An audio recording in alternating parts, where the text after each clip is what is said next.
Hey everybody, welcome to Kingdom of Honor. I'm your host, Sandman Shane Sabunia, and just waiting to get Jeff on the line here and to get a um, Eagle Eye off the TV and Dynamite on the TV.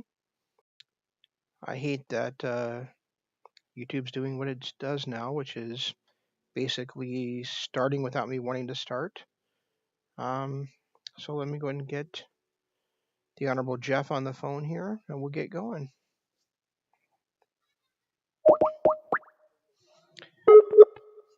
Eagle Eye. Who the fuck gives rid of Eagle Eye? I don't get this shit, man. Says Jeff isn't online, even though it says Jeff is online. So that's interesting. Let's see if we can get him on the phone. Try one more time here. This riveting damn radio we're doing here. Yeah, it's telling me still he is not on the line. That is so weird. But Skype sucks. As we said about a zillion times on this show, Skype sucks. It's just the way we have to do these shows. Otherwise, we wouldn't use it. Come over, bud. Don't growl at me, Khaleesi.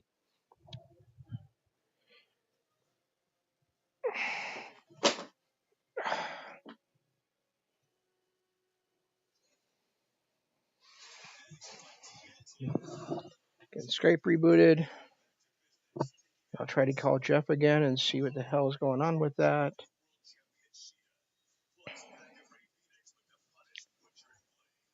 Oh, maybe it really isn't online. We get some more Dynamite's coming up here really quick, though. Let's see what happens.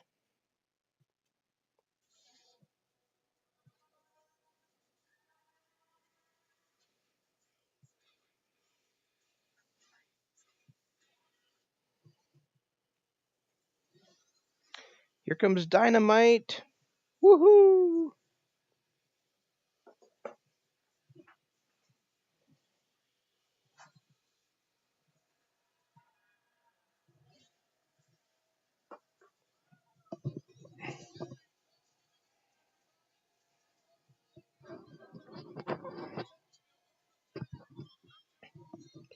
Oh, good. You know, oh, now he's calling.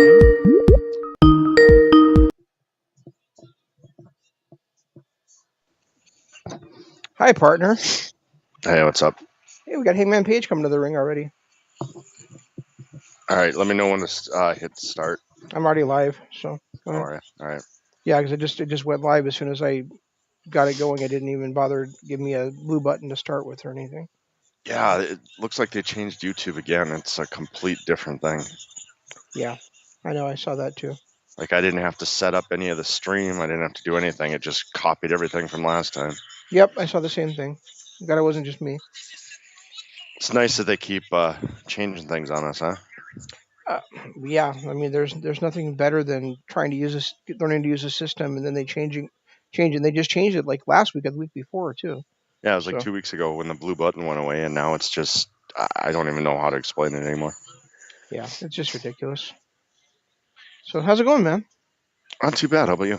Couldn't get my Skype working, but other than I that, saw everything that. else is. I read that and it was like, what does joined arc order mean? And it was like, oh, it's joined dark order. Never mind. Wow.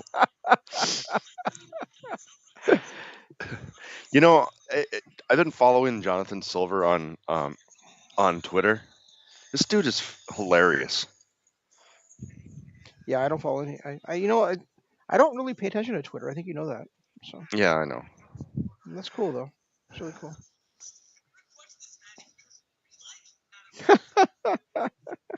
He's certainly enjoyable. So like, is he using the claw hold for his finisher now? Is that why he's doing the claw thing? I have no clue. I don't know. Okay. But Jonathan Silver has kind of been the breakout of Dark Order. Like, I mean, Brody Lee's, his badass. Uno and Grayson they go away. I mean, I haven't seen them in months. Mm-hmm. But Jonathan Silver is kind of the breakout star of this. Yeah, absolutely. The problem is he brings too much comedy to it, and something like Dark Order shouldn't be comedy. No, but I expect at some point he'll have his like Jericho moment where he just he has a breakdown and he becomes a vicious heel at some point Yeah, rather than just being the comedy guy. but I mean he's really good in the ring. He's a fun personality. I like his character. I'm gonna surprise you I think a little bit here. I My wife asked me on Sunday night. She's like, "Oh, you're not watching Survivor Series?" And I said, "I guess not." She's like, Yeah, I "Okay," did. and she's like, "Okay." And then she went to bed. She went to bed pretty early, so then I turned it on and I watched quite a bit of it. Oh, Um, did you? and I watched and there was nothing technically wrong with it, but at the same time, there was nothing that like gripped me emotionally. And I don't think it's just not watching it for months. I think it's simply that they just don't tell compelling stories on there. And also, I mean, I can turn on AEW or Impact or NJPW or probably MLW, definitely Ring of Honor, and I can see a great match and be like, yeah, that was awesome. But I'm watching the stuff on WWE and none of it did I look at and then go, there was like I said, there's nothing like technically wrong with it, but it just felt like there was nothing on there that was actually even a great match. And then that main event between Roman Reigns and Drew Galloway, or with McIntyre. McIntyre. um, McIntyre looks amazing now. I mean, he looks like super built and buff Mm, and all that jazz. But I really feel like those 5 years, 6 years of Brock Lesnar main events ever since SummerSlam 2015, I think it was when he beat John Cena. right. I think those they progressed those main events to the point now where it felt like even though they didn't just do like finishers with each other, it really felt like that main event style for WWE is now has regressed so much in the last 6 years. It's just I mean because it was like punch, kick, headlock, Yep. Spear, Superman Punch, Future Shock DDT, and Claymore Kick, and that was pretty much what I saw in that match. And Yeah, it was just so sad to watch guys that I know can wrestle better than that, and then just put on that kind of a style of match, and it was that itself was absolute dreck in my opinion. there were two matches that I heard were just amazing. The well, three if you count the tag match. New Day versus Private Party. Didn't watch Uh, that one because I don't care for either team. Sasha Banks and Asuka, I heard was really good, and then Reigns and McIntyre. Supposedly Reigns and McIntyre, from all the feedback I was seeing, was one of the best matches of 2020, and that Roman Reigns is the MVP of wrestling in 2020. And I watched that match and I had the same feeling. I'm like, there's nothing here. It's just two big guys punching each other. Yeah, you're gonna be shocked to hear this, but my favorite part of the night was watching Shayna Baszler in that women's elimination match. Yeah, I never even watched that. The only one I watched was the main event. And when I was so disappointed in that, I didn't even bother to look at anything else. Yeah, I don't blame you. And I kind of like the story they told in that women's elimination chamber too, or not elimination chamber, but Survivor Series match too, because it was Lana had been kind of like put down by especially the tag champs who are Nia and Shayna, Right, and basically like at one point in the match, uh, Lana had tagged herself in and was doing pretty well in the ring, and then she got tagged out, and Nia ordered her just to stand on the ring steps the rest of the match, not to move until Nia told her to. And then it came down to Nia, Shayna Baszler, Lana on the Raw side, and the EST on the SmackDown side. So Nia gets thrown to the outside. Lana, of course, is on the outside because she can't move from the ring steps, right? right. And Shayna has Um, Shayna has Bianca in the Karafuda clutch. Well, um, I really like the way Shayna was eliminated in this situation because you can look at it and say, well, yeah, she had a point. She has Bianca in the Karafuda clutch, and Bianca passes out in the Karafuda clutch, but then falls onto the ring ropes. And so the referee does a 5 count and disqualifies Shayna. And Shayna is rightly arguing with him. Well, she was already knocked out before she grabbed the ropes, though. You should have called the Right. match. But of course, the referee didn't. So Shayna gets eliminated, and but doesn't lose any weak. Doesn't look weak at all in losing. No. Um, and then um, Nia and Bianca Belair are brawling on the outside, and they get double counted out. So that leaves the sole survivor as Lana. Nice. Yeah. Yeah, I don't know. I it's hard lately watching wrestling because I've never seen like when people review it, I don't know if they're playing nice because they don't want to upset the fans of the product or the company or something. But I can't remember the last time I heard anybody say that was just garbage on any of these review things. Every now and then, they'll say, "Oh, that was a pointless match, didn't do anything for anybody." But like when we came out of Full Gear, the first thing I said is there were parts of it that were just garbage. Hmm. And you don't get that from anybody anymore, no matter who it is. Like I read reviews online for all companies, and every company, every match they pick out how great it was and talk about how great that was. Even like a C match, you never really see, oh, that's just a waste of time. That was just a waste. That never should have even been there. So it especially when it comes to WWF or WWE. Yeah, I was I, gonna say I the one and exception to that seems to be Evil, because people are not afraid to say how much they hate Evil, and I have enjoyed the hell out of Evil's character since he oh changed. You yeah, know, I was I a mean, fan of his before, but I mean, I'm not saying his matches are 5 star or 4.5 star by any means since his term, but there's not been a single match of his that I have not enjoyed that I've watched because I love his character so much. right, I agree.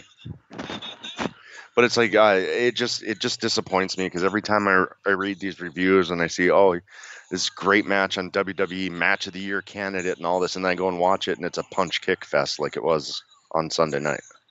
Well, to be fair, you had told me about Walter versus help me out here. What's the guy's name?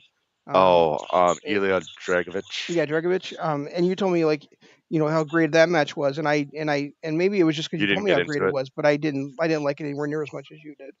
So I watched it and it was one of those things where the hits, like that Dragovich can take a beating. And the way Walter was hitting him, there were spots in that where I thought he was not going to stand up or not get up again. Like I thought he was just out cold, and he would just roll over and bounce back. yeah, I mean that definitely is true with it, and the brutality is true as well. But I still had the same feeling watching it that I have been watching so much WWE / NXT stuff. It just again, it's still even with all the brutality, it still felt too controlled to me, like Yeah, too technically see, precise. You know. I can see So that. Yeah, yeah, it was more the brutality that I was saying it was made it great. yeah. Not so much that it was a really good storyline that was being told between the two, and the brutality was off the hook. But did you really feel like, and maybe you did, and I'm not going to criticize you if you did, but did you really feel like it was more brutal than the Pete Dunne Walter match? Because I thought Pete Dunne versus Walter was fucking awesome last year. You know. No, I thought, yeah, I agree that the Pete Dunne Walter match was worse. That the first one that they had for the title when Walter won the title you're talking about? Yep. Exactly. Yeah, and I agree. I felt like that one was more brutal too, but like maybe it's because I don't know who Ilya Dragovich is other than a few spots here and there where I see and look at him and go, oh, he's just annoying. Hmm. Maybe that's what made this one stand out a little more, where the Walter and Pete Dunne, we kind of expected that. I didn't expect that out of what I saw out of these two guys. Yeah, that makes perfect sense. And I think they're kind of entering into it. into a danger area with Walter now, just because, and maybe it's going to end up working for the best for him because maybe it'll just be a nice shock surprise win, and people will get all aboard whoever does end up beating him. But it really feels like at this point, like it's impossible to think Walter's going to lose a match. You know, Well, considering he had never even been pinned in a tag match right? And until until until Ilya did it, Dragovich did yeah, it. Yeah. yeah, right. Oh, here's Dark Uno. Huh. He Or was out there, Evil yeah, Uno. yeah. They were out there before doing the interview with him. Didn't you see Oh, that? were they? No, Yeah. I didn't. I mean, they came in as this hot tag team, and now I can't remember the last time they had a tag match. Maybe they do on Dark, I guess, but Yeah, maybe. I have no idea.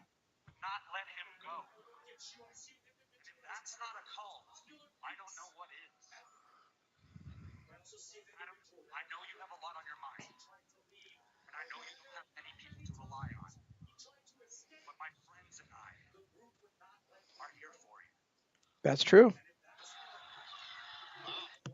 oh, I must be ahead of you again. You just got to the elite comment. Yes.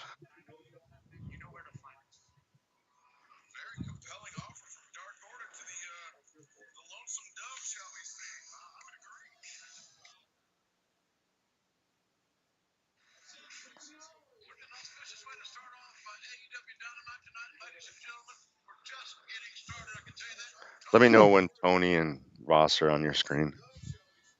Who? The announcers. They're on my screen.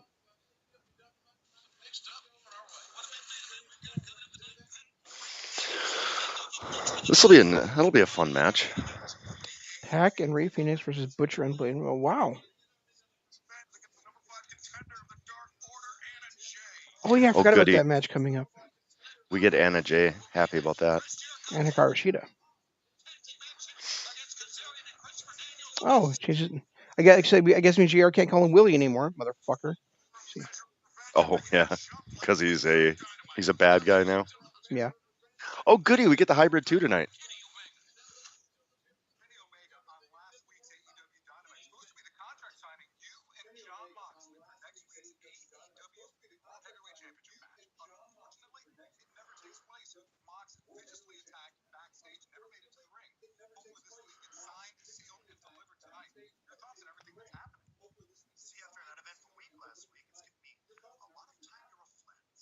I thought Kenny signed it last week. Kenny did. Moxley didn't.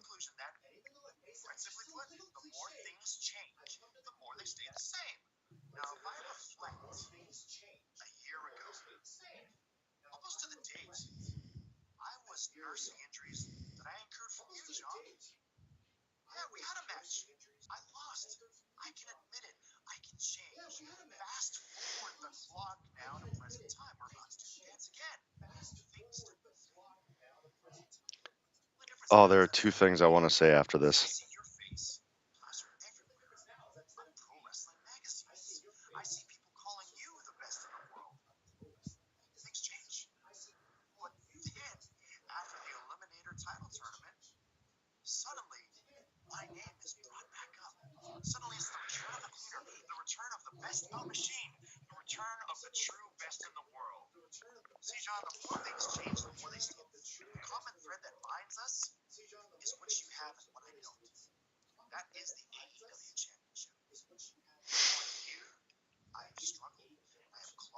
Nice.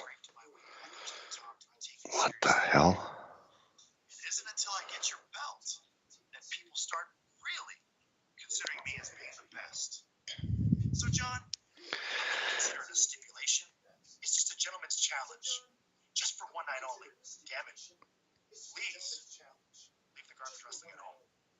Attaboy.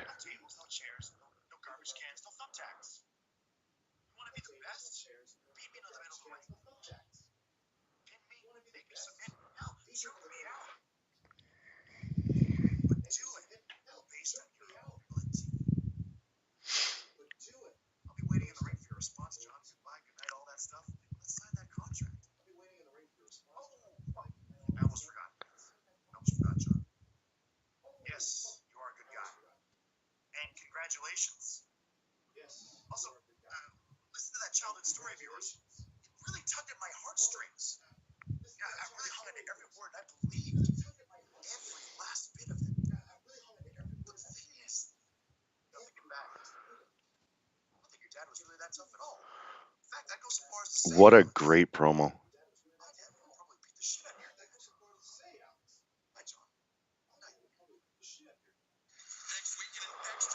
What a great promo. Just an absolutely amazing promo. No, two things I wanted to say. First off, and I'm gonna say this part first. The return of the cleaner is amazing. What he's done, returning to that cleaner persona, from his early Bullet Club days with when he was the junior heavyweight champion and all that shit, Hmm. is it's so fun to watch. And for a guy who already is the best in the world, and I know people have taken a step back and have kind of not agreed with that over the last year or so, but I've said it multiple times. You have no clue what a treat it is to see Kenny Omega on your screen every single week. Every match he does he reminds me a lot of AJ from what 2005 to probably 2016, where he never had less than a 3-star match ever. Yeah. And Kenny Omega is the same way. I even tag matches, he takes every one of them to a new level. But I was listening to, or I was reading something online. I follow an AEW Dynamite or an AEW Facebook group, and they were talking about how Kenny Omega is just a terrible promo giver. It's like, how could you just watch what we just watched and think Kenny Omega is bad at promos? Well, I mean, you can always have your mind changed with as new evidence is presented to you, but I never thought he was a great promo personally. I never thought he was The Rock, um, but he his cadence gets a little bit weird at times, and it depends on what he's talking about. That he doesn't really bring the passion to it, but ultimately, he's not a terrible promo guy. I think He's there's just been times when he's gone way off the rails on his promos, and it feels like he's lost the thread of what he's trying to say. So I yeah, mean, that is I don't think he's great at them, but I also don't think he's terrible at them. I think it just depends on the situation. like I mean, this one we just watched was a great promo. yeah, it was for sure. And I love the look where he's coming out with the glass. He's almost got like the Ric Flair look going on, where he's got the I'm better than you heel suit and sunglasses. Yeah, he went right back to the cleaner persona. That's the way he was. When he was a cleaner, is he always had the sunglasses on. He always was that slimy heel that thought he was better than everybody. Yep. And then he turned face when he took over Bullet Club and was with the Elite. So it changed everything. But that cleaner persona is what we're seeing. And for people, like, I get it, you people don't, not everybody watches NJPW and knows what the cleaner persona was, but you don't need an explanation.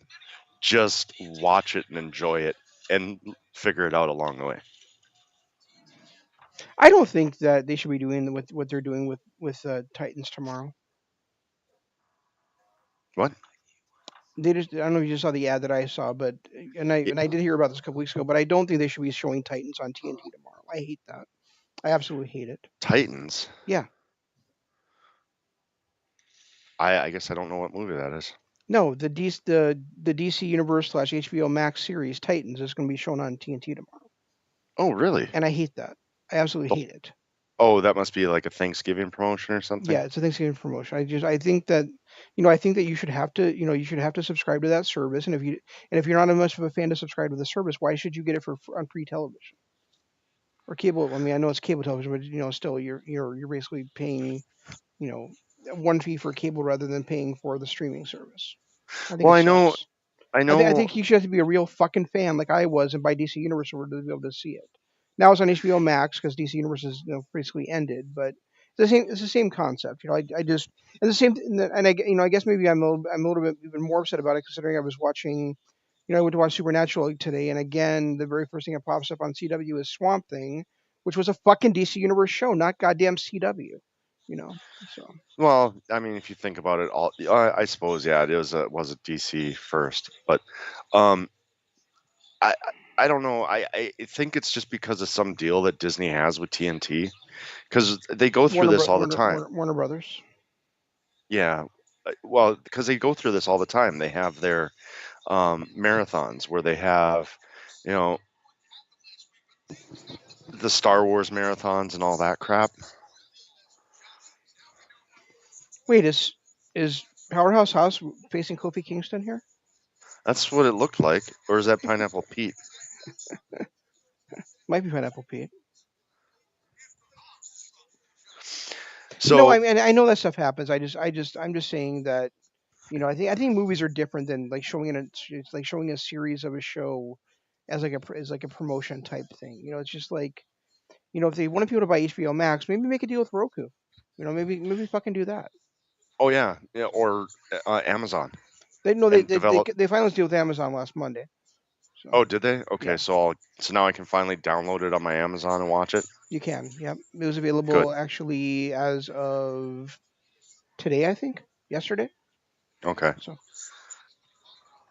Well, good. It'll be nice to stop watching it on on my phone. yeah, but you like watching things on your phone. Yeah, I do. I think because it saves on my internet.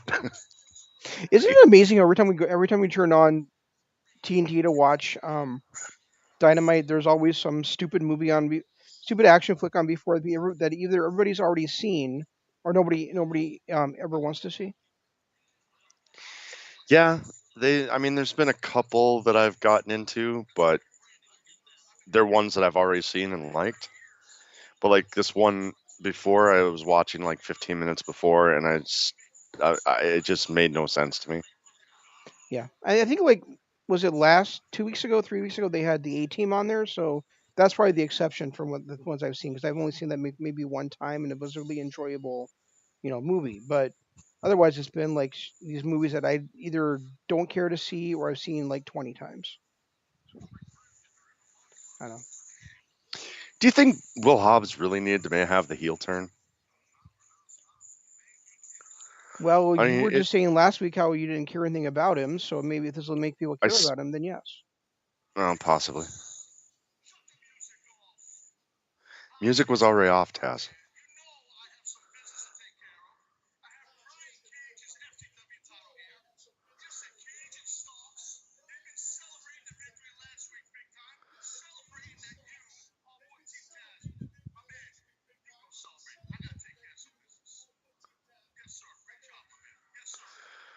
What the is the point of what? Just what?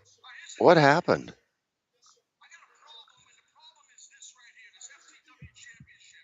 All right, that is a problem. I agree.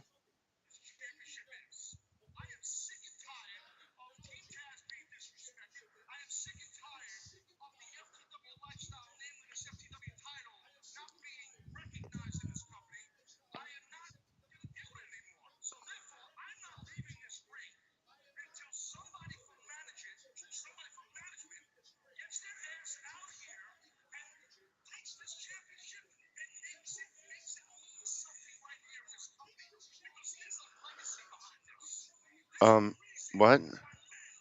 You don't need a third singles championship in this promotion. You didn't even need a second singles championship in this promotion. What? And there's no legacy behind that. Taz Ward for what, a year in ECW? Well, he also feuded with Sabu over in a pretty damn good feud. So Right, that's pretty but much it. that I wouldn't call that a legacy. No, and if it's such a legacy, why did they not have it existing for 20 some years? Right. You know. And the other thing was what the disrespect he showed Hobbs. Like you had a chance to put Hobbs over in your first promo with him as his manager, and you just shuffle him off to the back room, get out of the ring, so you can talk about a championship that we don't need.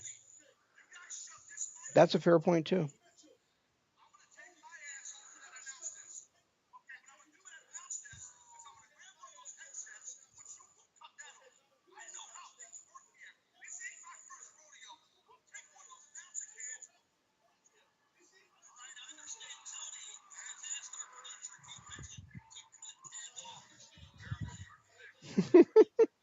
Oh my god.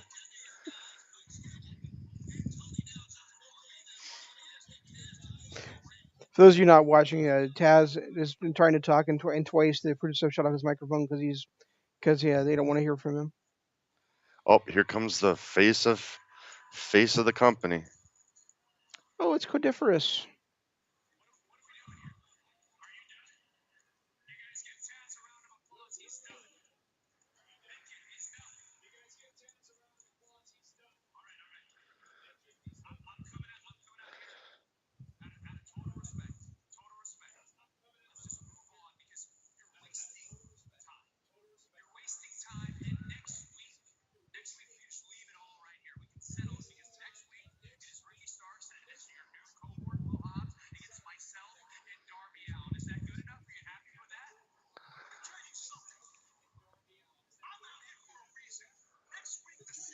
Apparently not.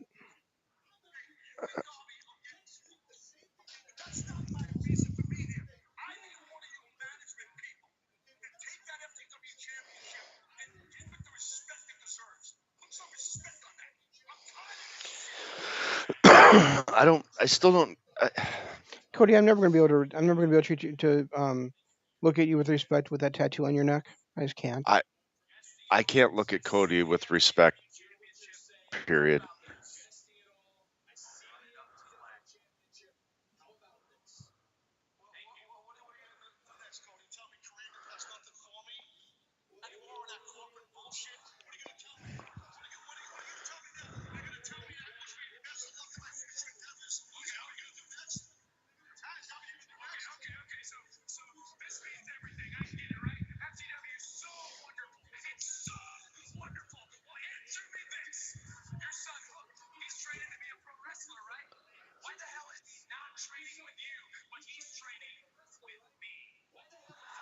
Ooh.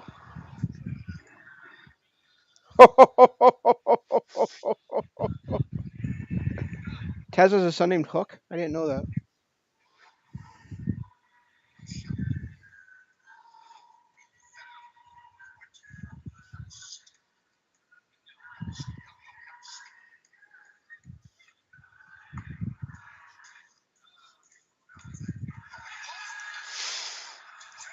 Oh, a Taz mission. Haven't seen that in not long enough. Katajime. Oh, just another way to make Cody the sympathetic baby face. It's not gonna work on me. Oh, and it's the gun club. Yay, it's the gun club. Yay, it's the gun club. Yay, it's the gun club. So that's Taz's kid there. I guess so.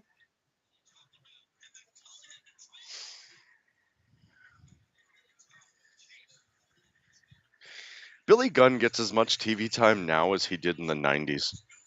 Yeah, and that's that's the thing is I just don't understand why Cody would invite them. I mean, in the storylines, not like in real life, and in the stories, I don't understand why Cody would invite them into the Nightmare family, and why those two guys are getting that kind of TV time. I don't get it at all. I Unless they're trying to push his kid. to me they should have they were there to be like fodder or get screen time when it was COVID. I mean, I know it's still COVID right now. It's raging over across the country again. But when COVID was starting out, and we didn't know how to do these safeguards, and nobody could travel, and they were in the area, then I could understand them getting the time they got. Now I don't get it at all. I mean, I get Austin getting some run Why? maybe He's a on carbon Dark. copy of his dad. He doesn't do it a single unique thing, But and he's like 4 feet shorter than his dad. if he gets some run on Dark, it's not a bad idea to build up a talent. Maybe he can learn and become better. He's still 4 feet shorter than his dad. I mean, he makes Taz look tall. So, what the hell does that matter? He's not a believable professional wrestler in a big league promotion. Is what I'm trying to say. And Darby Allen is. Yes, I absolutely. mean, if you look at Darby Allen, he's not either.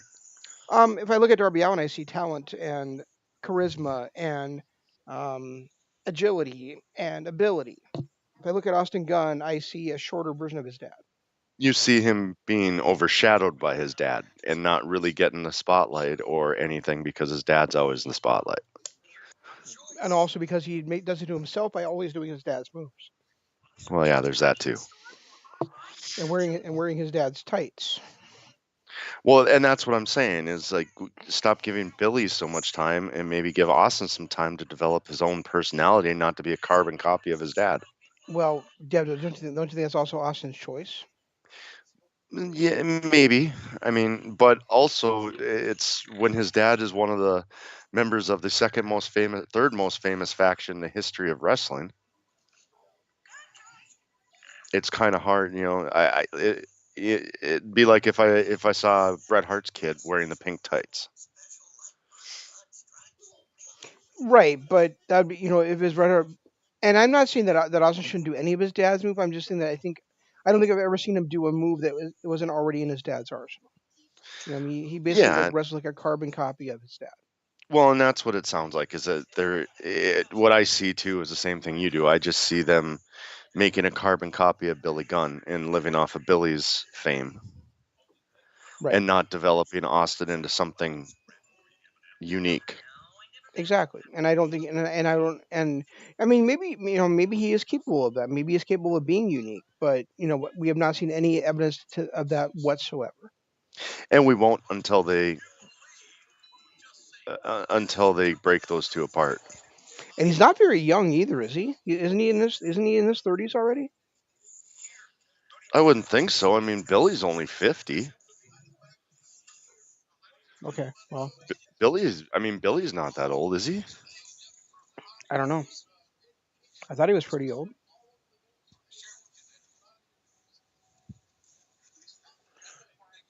Austin, Billy Gunn is 57. yeah.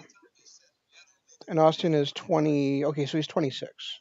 Yeah, I was gonna say I mean, if you do the math, Billy would have been 17 when he had him, if he was in his 30s or exactly 30. I guess so. But yeah, I mean, you're right. I don't. When you look at No, if he Austin was exactly Gunn, 30, he'd be 20. He would have been 27. You said he was 57. oh yeah, okay, yeah, you're right. You're right.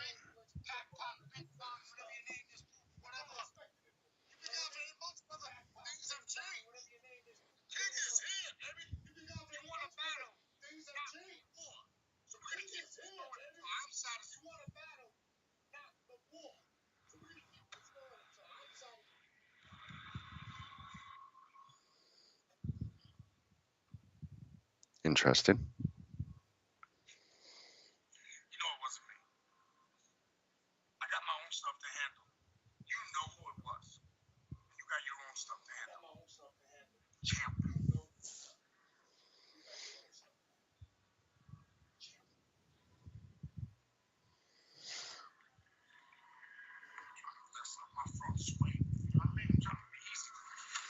Oh my God. Okay, that was not a good promo by Eddie. I mess up my feng shui. Um, I don't. Have you? Oh, good. I'm Go happy ahead. we get to see these guys again. I was really impressed with them last week. Yeah, I am too. Have you been watching any of the NJPW tournaments yet? The Sup- World Best of Tag League or Super Best of Super Juniors. Juniors? I started watching a little bit of the Best of Super Juniors, but no, I haven't gotten too much into it. I was going to ask you how all that's going. Any matches I should really check out? I wouldn't say that. I don't necessarily know that any of the matches themselves have been like dynamite things that I can. Well, that wasn't a pun I was intended, but it came out that way. That I would just like recommend the matches for. But I have just absolutely adored the commentary team of not Jim Ross of Kevin Kelly and Gino Gambino. Yeah, They've been fantastic together. I did catch. I watched. I think it was last Saturday's episode when they had Gabriel Kidd was in a match, and um, I can't remember who else was, but I did enjoy those two as well. I thought it was nice to hear those two together again. I watched Robbie Eagles against. Shoot, I can't remember who he was against last night, but it wasn't last night's show, but I watched it last night, and Gambino was talking about how he was jealous of Robbie Eagles' talents, and Kevin Kelly goes, "Well, we all have God given gifts, Gino. I mean, how do you think Robbie would do in the would do here in the commentary booth?" And Gino so immediately goes, "Oh, he'd be better than me. Come on, let's be honest now." That's funny. Yeah. This is one of the most underrated tag teams in Dynamite. Oh, Like he was against Show. It was Robbie Eagles against Show. okay, Yeah. but these Hybrid Two is one of the most underrated tag teams in Dynamite. Well, yeah, They you said a just few weeks ago that before you named off 20 teams that were better than them that in like 2 minutes in like 30 seconds that you were like, they were one of your favorite tag teams of all time. what Hybrid Two? I said that about. Yes, you did. I look. All I can say is there's stress in my life, and sometimes I ramble and don't know what I'm saying. But I do think Hybrid Two is really underrated. I mean, I, I think they're a team that deserves at least some kind of push, but they never even get a chance. Yeah, and they're probably not going to. I mean, let's be honest. No, yeah, unfortunately, they're not. There's You too many know, teams in front of them, and then you got to do these up and coming teams like these guys right here that are going to be pushed ahead of them almost certainly. right? I mean, like you said, we've got Bucks FTR at the top. Um, SCU is still alive and kicking. Well, actually, it's the Addiction tonight, and there's at least two Dark Order teams. Although one of them we never see anymore. Right. Yeah, I think unfortunately, I really I've always been a big fan of Jack Evans. But I think that Hybrid 2 their interaction with Kevin Smith and Jay Muse on one of the very first Dynamites is probably going to end up being the thing that they were probably most known for in And Dynamite history. You know, that's too bad. but Like, but and don't I you think it's guess probably the case though? I oh mean, yeah, don't you? Yeah. it absolutely is.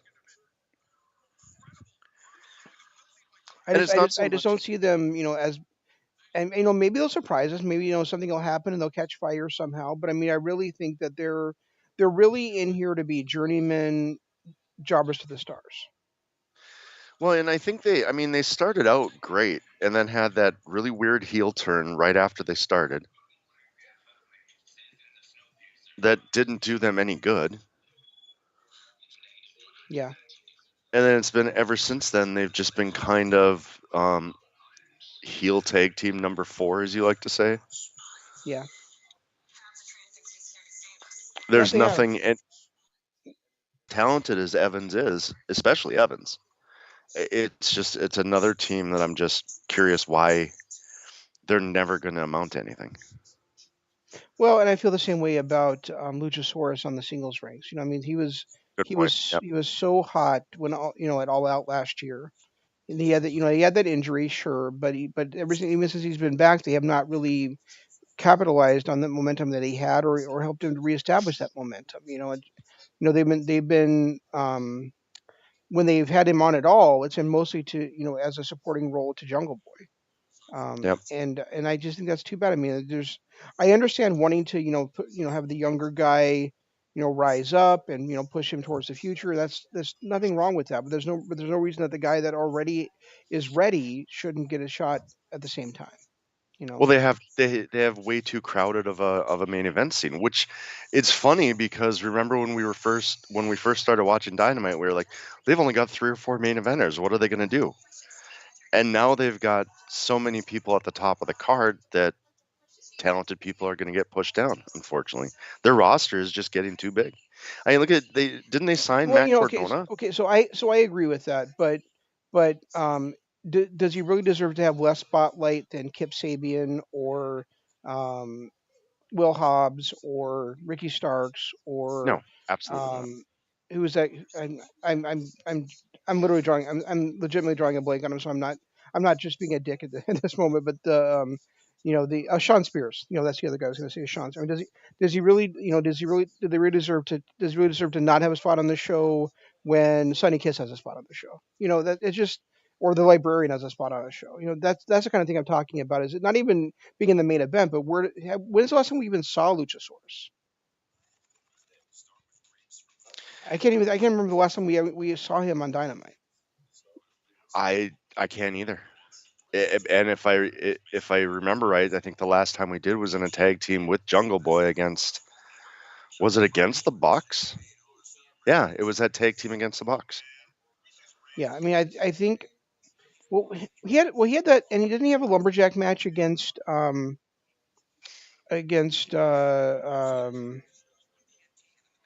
the hell is his name, Wardlow. But that was still like 4 months ago, wasn't it? It was a while ago. Its time doesn't make much sense to me right now, but yeah, it was. I mean, it was quite a while ago. Yeah, it's been a weird year for time. I totally agree. Oh, But I if you hate when I do that. but it feels like it was around SummerSlam time to me. Around August, July, August. What did you do? I well, it's watching the app on my phone is better than because where I sit to do this show, it's better than trying to watch it on my TV where I'd be at a weird angle and all that stuff. Um, and every time I touch my phone screen, this Hulu app is so fucking sensitive it changes channels. Oh, gotcha. Well, why can't you bring your computer in the bedroom with you or on the living room with you to sit down and watch It's with? not. It's just not as comfortable. Plus, I don't have plugins available for my laptop, and it's just. I've tried it before, and two, when Arlo's here, it's a lot harder to do that. I mean, you heard him last week how he was having meltdowns every other freaking minute. Yeah. Um, and at least when he's here and I'm sitting at the kitchen table, he can control the living room. And most of the time, it's not like it was last week. Most of the time, it's pretty chill. Were you talking about? But weren't you talking about getting like a cage to put him in and some chains to chain him up with for those couple hours we're doing the No, show? no, I'm not. Oh, there was no truth to those rumors. Okay. No, there was no truth. Okay. No, last week was a rough week because he just didn't understand. He Okay. That was he kind of a little sloppy there.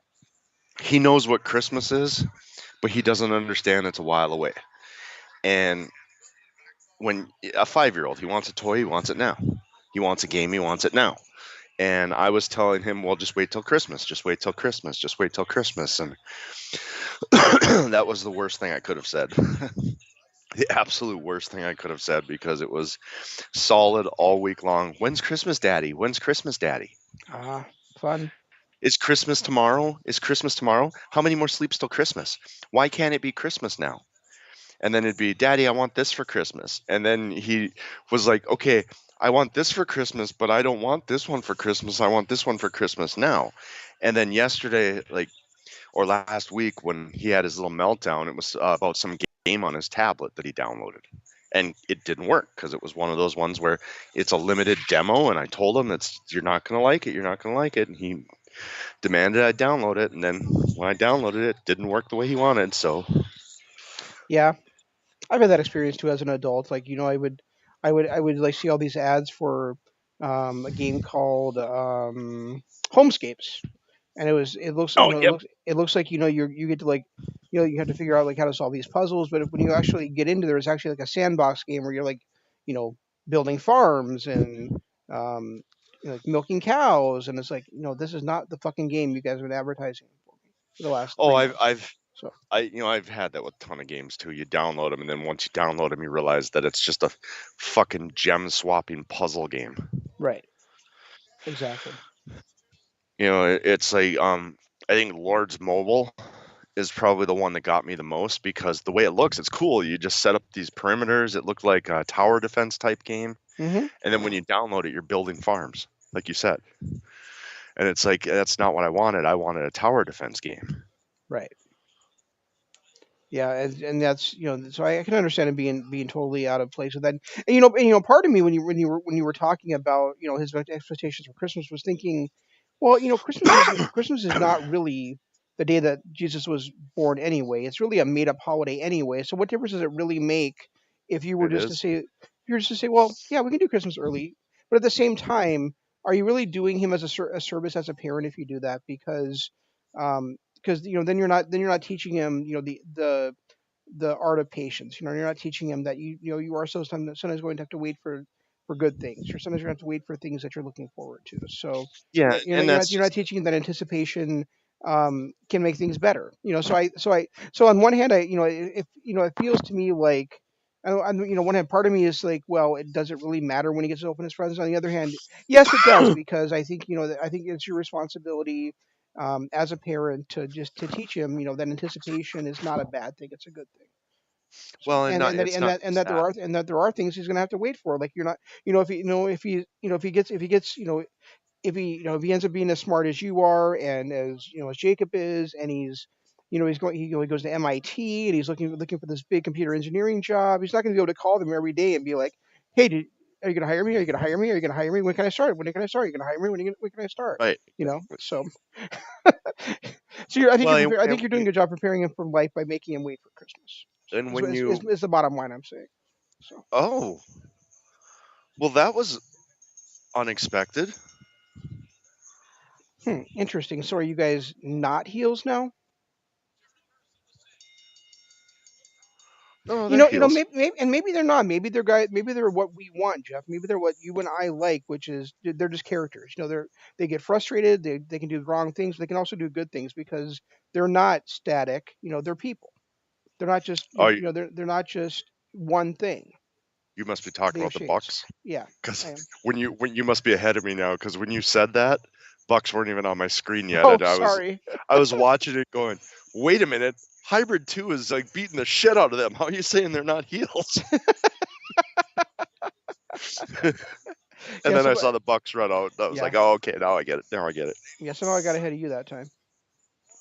Well, that's because I switched channels, and with the DVR recording, it went right back to the spot that I left off on. Gotcha. Oh, they're still together. Look at that. Who? Vicky and Naya. I gotta fast forward because you're like 20 seconds ahead of me. Like I was watching Tony Schiavone, and you're like, oh, they're still together. Hey, did you know Excalibur and JR are dating?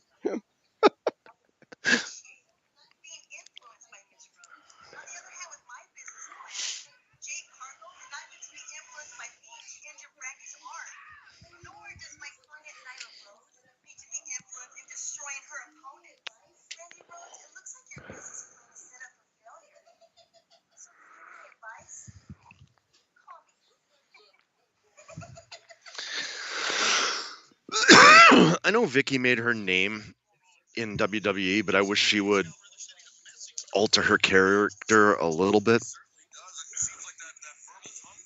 Do you think she's trying to make her hair look purple? I think so, yeah. Okay. Yeah, you're right. Actually, I do want to miss this. I don't care about Jericho and Hager versus the fake addiction. So Well, no, it's the real addiction. no, they don't act like the addiction anymore. No, they Now they're don't. now they're They now don't they're even act now, like they don't act like SCU anymore. no, they're just a generic baby faces. So I just I really that I'm one of the few people that, well, at least that at least I've seen say that I didn't care for SCU. And Yeah, now it feels like it's gotten even worse where they're just like generic babies. I mean, they're guys that I loved in their previous incarnations, and to see what happened with them once they became part of being the elite. I mean, I'm glad for I guess I'm glad for them that they got more popularity and they got more well known and recognition and probably more money for doing it. But I just have never liked the SCU gimmick. it's kind of the same with me in the Dark Order. Once they became a part of being the elite and became comedy characters, I kind of lost all my luster with them. Hmm. Where I felt like it was a group that had potential, especially when Brody Lee came in. But do you think it's really because of they're on BTE, or do you think that they just really dropped the ball with the booking with them? Oh, they definitely dropped the ball, but I don't think them being on Being the Elite and talking about man crushes with the blonde guy, the guy with the long hair and his, amazing hair and uh, all the other crap that they do on BT is helping them. I mean, I get it. Not everybody watches BT, but there's enough people that do. And we saw it in Ring of Honor, we've seen it in AEW that what happens on Being the Elite influences the product. Yeah. Definitely influences Dynamite.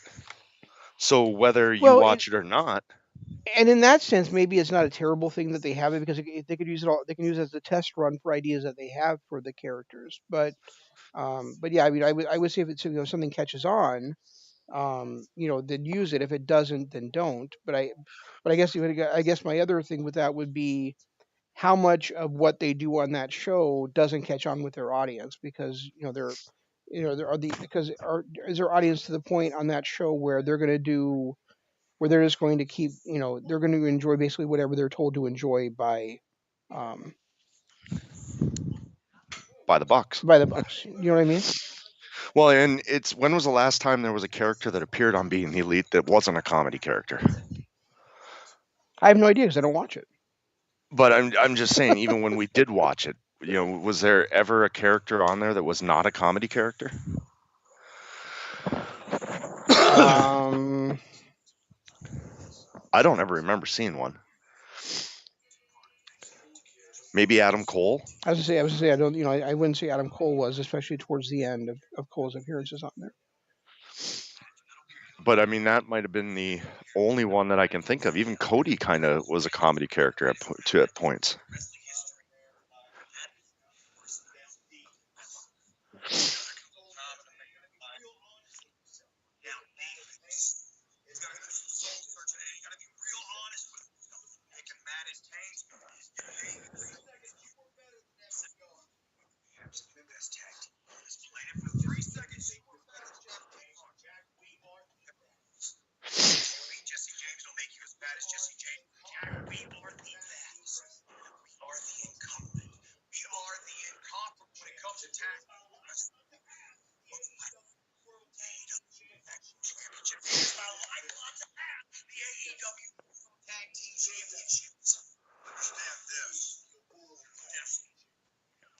Ugh.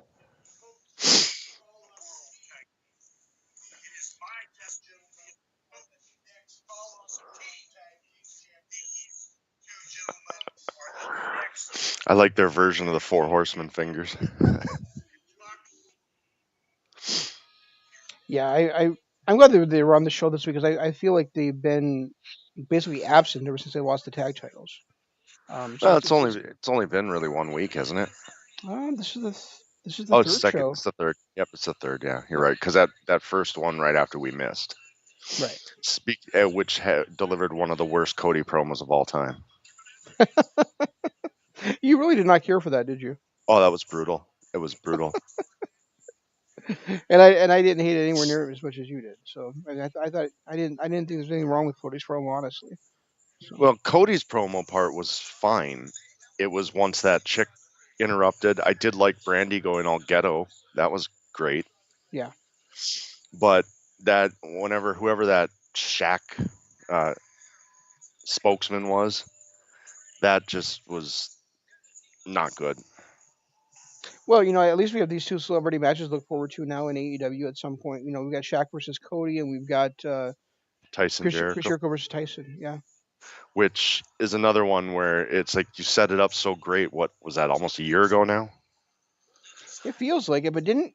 But I thought I saw that Tyson actually had a boxing match like last month or maybe earlier this month. Am I wrong about that? Well, no, that's the whole reason he made the appearance was because he was in training and was going to fight again. Yeah, I had So no idea that was actually happening. that's why he made the appearance was because of that. But I didn't know if the match actually happened because I thought it was shut down because of COVID. I have no idea. It might have been. I thought I did see it advertised, so that's for sure. But Yeah, he's okay. So there's no mask law now in Florida. What the hell? no, there is. But those are all wrestlers out there, so I guess they don't have to worry about it because they work together already. See, now the audience out there, they're wearing masks. Okay. Let's see. I guess if you're technically part of the show, you don't have to.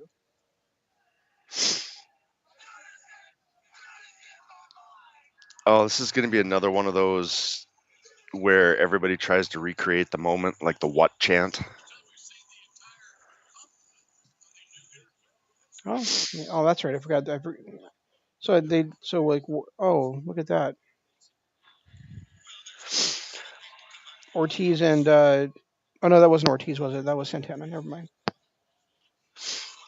I think that this MJF inner circle thing is going to do wonders for Sammy too. Oh, he's facing Roy Jones Jr. I didn't realize that. What's that? Tyson's facing Roy Jones Jr. Oh, so it hasn't happened yet? November 28th. It's scheduled for, which is what, this coming Friday, Yeah. Saturday, No, Saturday. Saturday. Yeah.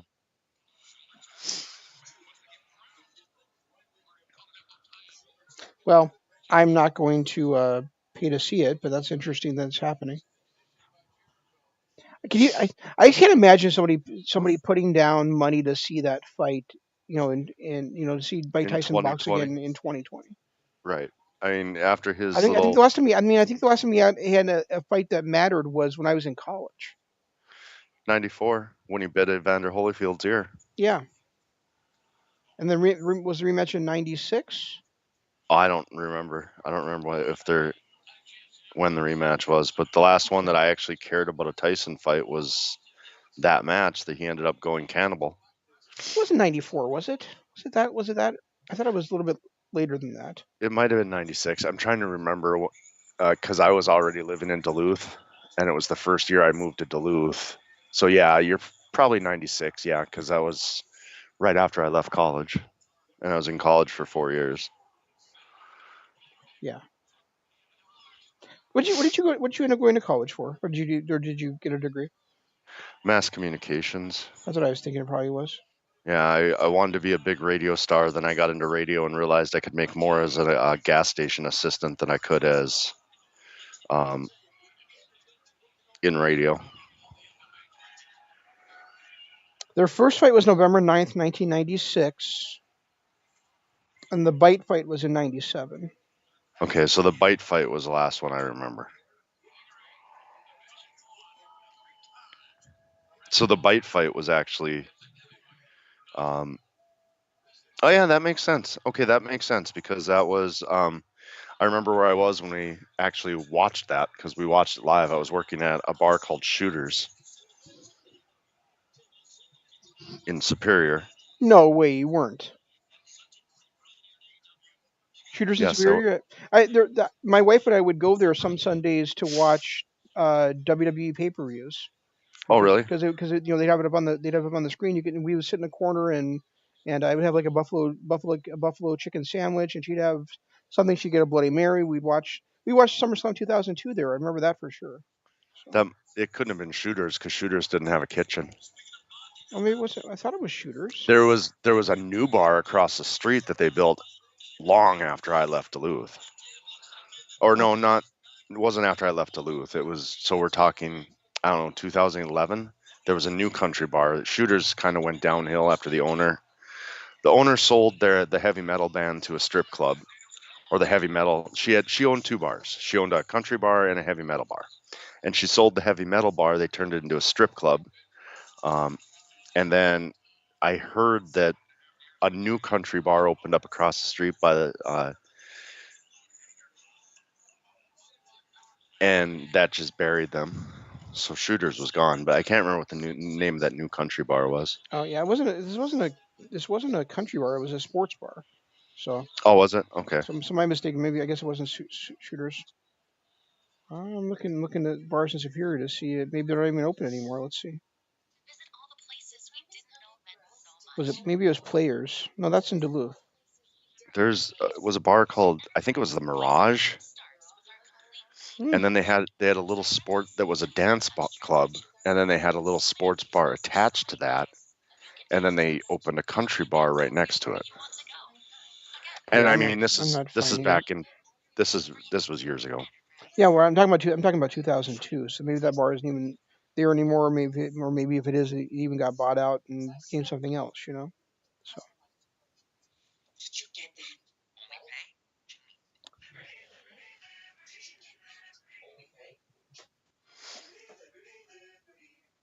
Oh no, I still don't understand the idea of Jericho. And I know I talked to this about this last week too, but I don't understand the idea of Jericho and Hager going after the being the tag team within the inner circle, going after the tag titles when they've already got a tag team. a tag team in there in Pride and Powerful. And when I just don't get it. they also already had a tag team with Jericho and Sammy. Yeah, that too. But I also like the idea of Sammy going to be able to go and do his own thing too, rather than having to be in a team with Jericho. But I but but think but but my point is, you've got former, 5-time or whatever it is Impact tag team champions in there who made their name as the new LAX and dominated the tag team scene, and people were excited to see them come in and kind of anchor the tag division along with the Bucks and at the time Lucha Brothers, and now they're not, they're barely even. I mean, when's the last time we even saw them as a team? I don't know. It's been a long time. I mean, they came in as the next best tag team in the world that was supposed to, fight the Bucks. And did they even ever get a match with the Bucks? Like a single tag team match against just them versus the Bucks? Didn't they face the Bucks at the first Revolution or at Revolution this year? No, no, they did not. That was it? Did they face the Bucks at maybe Full Gear then? I don't remember, but I all I think know is I think they faced them at when Full Gear last year, if I'm not mistaken. because when they came in like they were going to be the next great tag team, and now, like you said, I don't think they're kind of like Dark Order, Uno and Grayson. They don't ever tag together anymore. Right. Yeah, Oh, and the bar you were thinking about is called Strikers. could be. No, it is because I remember they were prided themselves on showing pay-per-views Okay. in the early 2000s. And Okay. when I saw their name and where they're located, I remembered that. Gotcha. And it's a sports bar that has a really good kitchen and everything too. So All right. That's probably it then. I don't know why I thought it was Shooters then. probably because strikers and shooters both start and end with S's. And ER. Yeah, and you didn't remember the name because it was 20 years ago, That's true. 18 years ago. So It was just nice because yeah, we could either pay $30 to like order the pay-per-view, or probably 35 at that time, or we could go pay $35 to, or probably even less at that time, because now it's probably about $35 for us to eat out together. But for each to us to have a couple of drinks and each have a dinner and watch the show, you know, kind of with a raucous crowd. So I mean, right, it was kind of, so I mean, there were times where we would just order the pay-per-view, but I mean, there was other times where we would just like, let's make a night out of it and watch at the bar with a lot of other people. yeah. I mean, and that's it's like you said, you can pay $30 to watch at home, or you can pay $30 and have a night out with your wife. Right. Exactly. Now, me, because I hate people, I would still choose to stay in, but Yeah, but it's also kind of fun just to be, because part of the fun of being a wrestling fan is to go to the shows and kind of like hear people yell at the screen, yell at the ring, or do these things. So you got the same kind of experience when you go to a sports bar like that. People are, especially when we're talking about 2002, where it's the height of 2001, 2002 is the height of the Invasion, and Brock Lesnar, The Rock. The Attitude Era is just kind of coming to an end and into the new era. So people were still like really excited about pro wrestling at that time. I have no idea how it would be these days, but I know at the time it was still kind of the last vestiges of being the cool to be a wrestling fan. I'm trying to think. Has Frankie ever really had a big time run? No, I Like, mean he was X Division champion for a minute, but that's but other as far as like actually being a star, I don't think so. I mean, he was involved in a couple of pretty decent storylines, like his whole fake NWO or Bullet Club turn when CD won the Ring of Honor title, Yeah, but and that was then really more about that was more about getting the title CD. on Daniels. Yeah.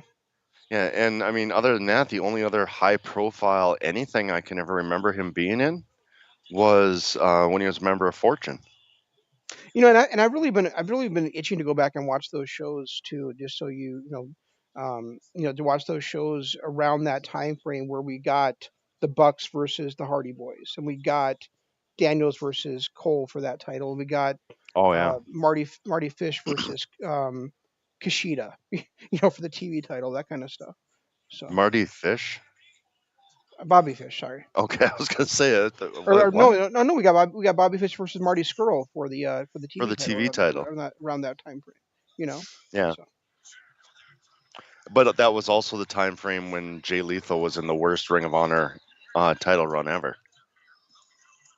no, I'm not. No, I'm specifically talking about when it was like Cole being the champion and taking on.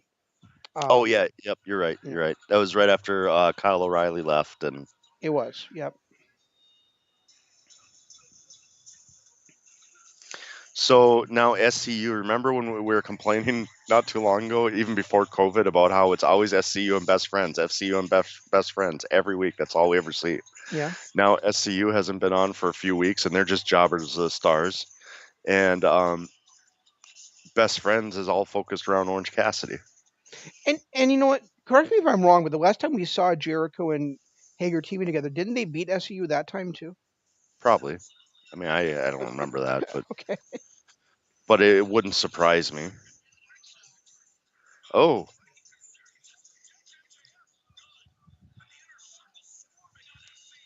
still my favorite line I think I've heard in wrestling was when Excalibur during the pay per view Full Gear, when Excalibur said that even MJF's parents have mixed feelings about him. Yeah. Oh, it's the ring. Dynamite Diamond Ring. Who's Now that? Oh, here's another guy that wah wah. yeah, that's another guy that got pushed to the moon and then they just kind of gave up on him.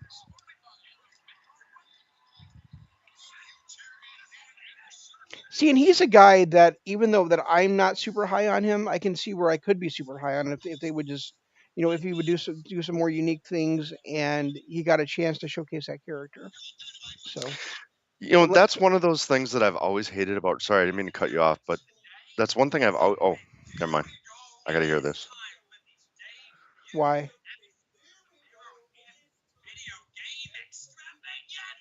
because I'm really liking these three.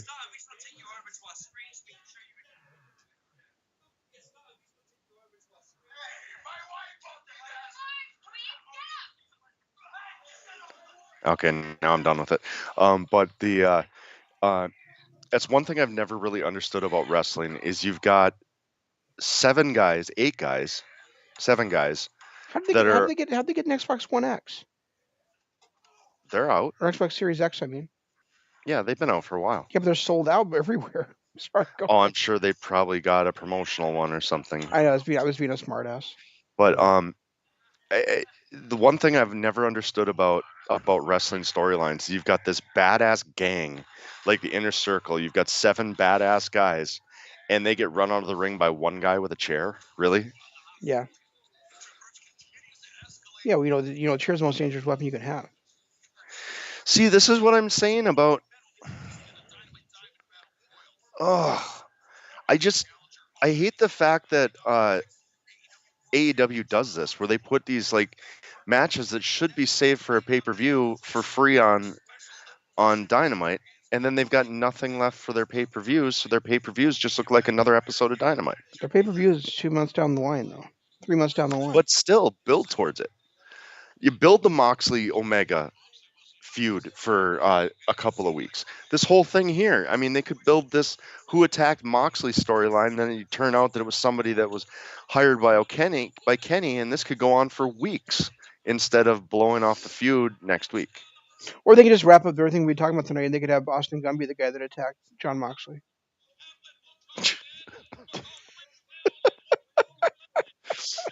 Oh, wow. But I like the fact that they do the 4 pay-per-views. I like that. I like the fact that they give stuff time to breathe. But the problem is they're still doing American booking where they're having blow-offs every month. No, I get You know, it. they're not letting their storylines build over the course of 4 months or 3 months, whatever. But at least they're it doesn't feel as rushed as WWE does to me, and also we're not having to see a three-peat of every big match. True, that is true. They keep the stories moving at least. I love Kenny's entrance with Justin Roberts running down all of his accolades, and I know you do. I'm so pleased with everything I've seen from Kenny. I love that video too that he has now.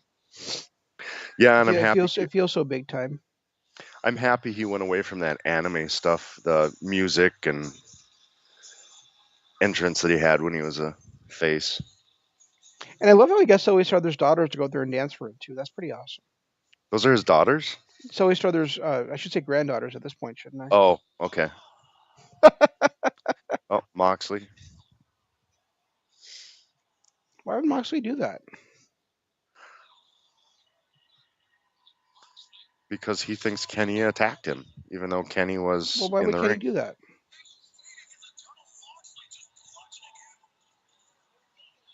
Oh, you robbed us of a great entrance. We got the we, yeah, well, we got the dancing The girls, and gist. we got the Yeah, we we got got the the Justin gist of part. it.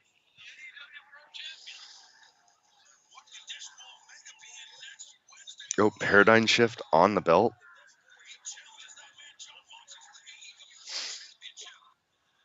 John, you can be nicer. What did Kenny ever do to you? Kenny, you're supposed to wear black socks when you're wearing a suit. Is he even wearing socks even? No, he's not. I don't think so. Now, what would your unborn child think of that, John? Think of your fetus. Oh, and how about the fact that we called it the second they hit the ring? What do we call? Or I called the paradigm shift on the belt. Oh, I figured you'd already seen it. No, But you jumped ahead no, of me again. I'm like a second ahead of you.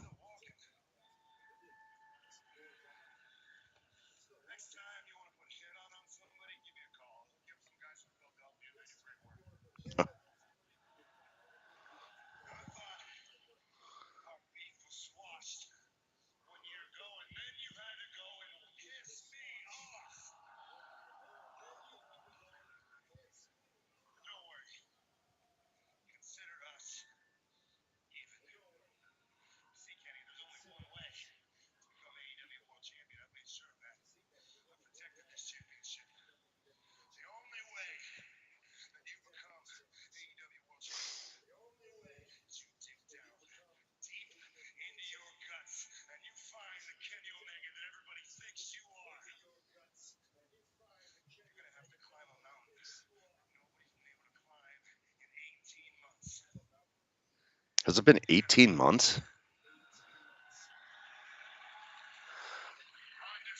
Has Moxley lost? Nope.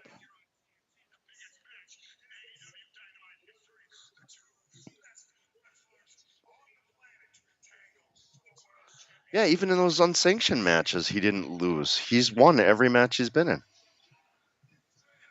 Yep. And I believe that includes NJPW too, because when he lost the title, he lost it by forfeit to that monsoon. Remember? Yeah, and speaking of which, did you see that Kushida is calling him out, Kushida saying that if, is. or not Kushida, Kenta is Yeah. calling him out, saying that if he doesn't show up soon, he's gonna have to forfeit the title and all this stuff. Where's John been? He wants his title shot. No, I haven't.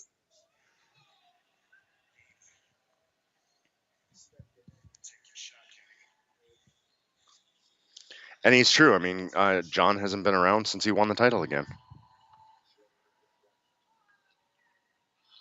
No, but he's don't you think he's got more important things to do than to be the U.S. champion for NJPW? Oh, absolutely. But at some point, they should strip it. Oh, I agree with that.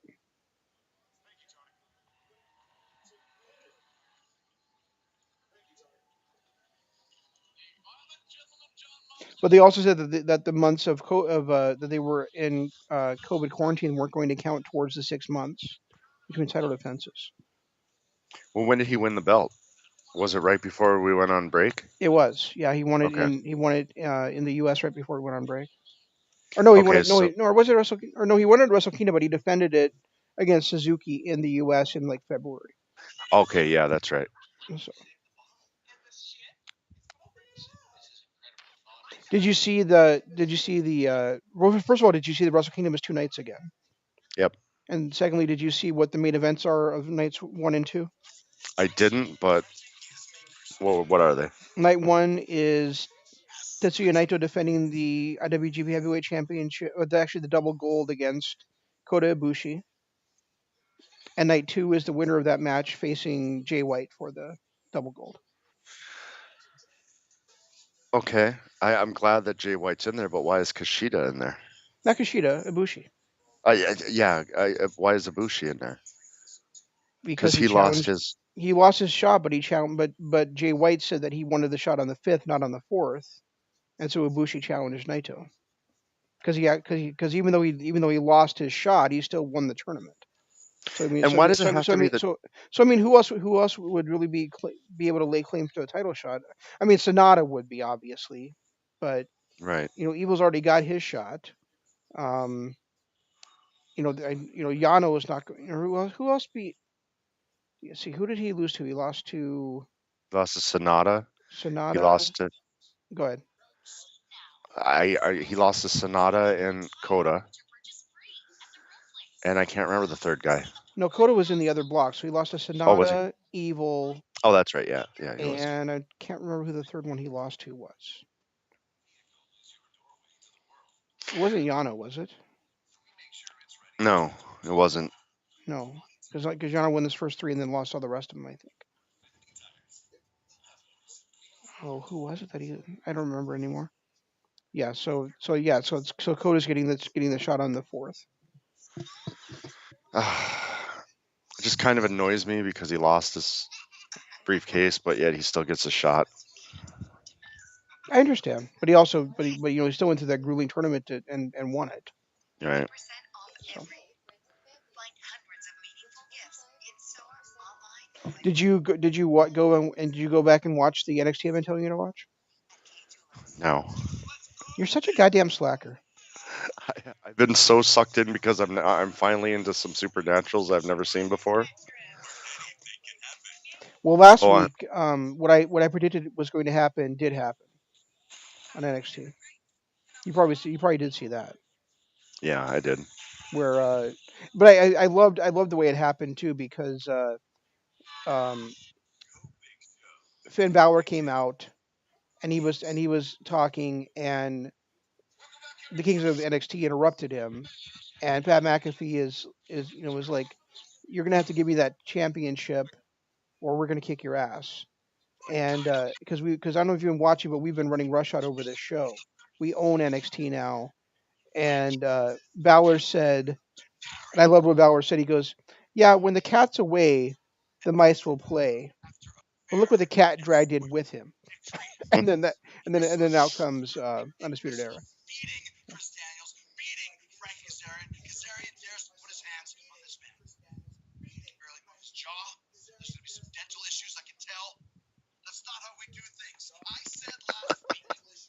And Jericho. MJF might want to call Britt Baker. Right.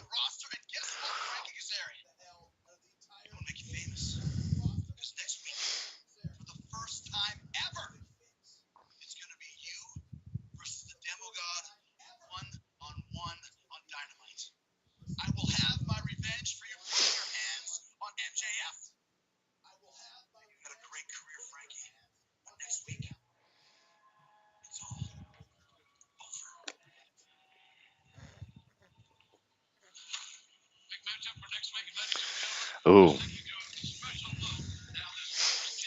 I'm kind of shaking in my boots a little. Wow, they're really going all out for next week's episode. Yeah, because they're trying to make it a big deal because of the title. That's what I'm saying. It's been a month since we had a pay per view, so now we have to have a big Dynamite.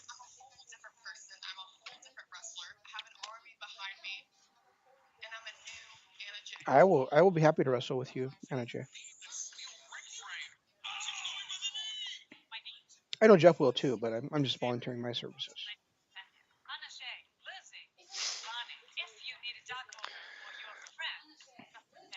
I really like Sheeta in the ring.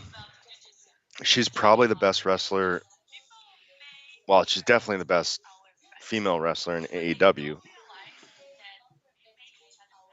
Yeah, The only person I can honestly think that might be, well, two, Sasha and Shayna Baszler. But I think I don't know if she struggles with the language barrier. She seems to speak pretty good English. I think she's getting there. It's just there's something missing with her. I don't know if she would benefit from a manager. I mean, I don't remember when there used to be face managers. Now you don't have those anymore. All you have are heel managers. Yeah, I mean, I think really what we're looking at is if she had, if we had somebody with Sheeta's in ring ability with Rio's charisma, then we'd really have something there, right? Right. I'll join the Dark Order for these two any day. Who's the other lady? Ty Conti. Oh, okay. She's the one that used to be in NXT, right? Yeah. Yep. That's what I thought. Wasn't And, Anna's and you know, first match? I agree with you on Sasha and on Shayna Baszler, but you also have to you can't forget about Asuka either. Yeah, Asuka's talented too, but I think Asuka also suffers from the same problem that Sheeta has, just the language barrier. But I think her charisma overcomes that. I think Uh, she, I True. don't think she has it to the same level Sheeta does. And Wasn't and Anna? I know you don't. I know you're not completely with me on this, but I'm still. But Io Shirai is still way up there for me too. Yeah, I haven't seen enough of her matches since I don't watch NXT. Or she's on Raw now too, isn't she? Which You I haven't watched in you years. definitely need to go back and watch the main event from last week's NXT. All right. Because that was Io Shirai defending the NXT Women's Championship against the Nightmare, Oh, all right. their first ever one-on-one match. So wasn't Anna Jay's first match against Sheeta right after Sheeta won the title? And I seem to remember thinking at that time that this was probably supposed to be a squash match, and it turned into an actually really good match. No, didn't Anna Jay? Didn't she? Wasn't they? Were they making a big deal about her debut? But then she actually got her ass kicked by that freaky looking chick, No, that like demon chick kind of girl. nope, that wasn't Anna Jay. I remember falling in love Okay, with Anna Jay the night that she debuted, and I was so impressed with how good she was. okay. Well, that's why. So it was somebody else they were making a big deal of, and she ended up losing really quick and really huge. Yeah, All right. I mean Anna Jay lost all the time, especially on Dark, which is how she ended up in the Dark Order. But Yeah, but now she's like the number two contender or something, right? number five, Number five. Okay, well she's still in the top five then. yeah, I mean, but I just remember being really impressed with her the first time I saw her. One person I really miss is Chris Statlander. Yeah, me too. Too bad she's gonna be out another 8 months. Really? That's what I said when I googled it last week. Jesus, it's too bad. And actually, I think that was from October, so it might be like 6 months now. That's still quite a bit of time though. Wow, that may have been the slowest tilt Rebecca Baker I've ever seen.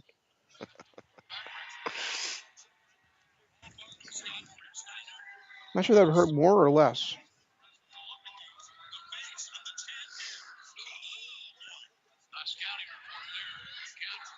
Yep. Jay made her first appearance in AEW on April 1st, losing to Hikaru Shida in singles competition. Okay, well you nailed it right on then. She's held the title for like 6 months now, right? And then she lost a singles match to Abaddon, who was the demon. So it was her second match that she lost to that Okay, so freaky. we were both kind of on that then. Okay. Right. Yep. But she did get a lot of, because of her match with Shida, she did have a lot of hype when she came into that match. Right. Gotcha. Okay, that makes sense.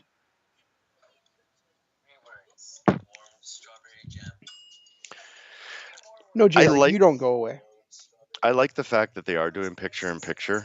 It makes me happy, um, because I hate the missing the action.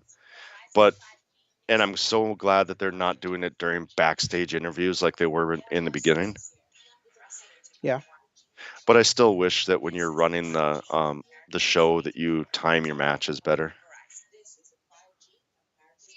Yeah, the only thing I think I don't like about picture in picture is if I go back and watch it later on the app, it's not in the picture in picture. I just missed that portion of the match. Right. Yeah. If you watch it, like that's the nice thing. That's what I like about Hulu now is that it just records on my DVR. So I actually get the picture in picture. But when I try to watch it, you know, another time, then you're right, it doesn't.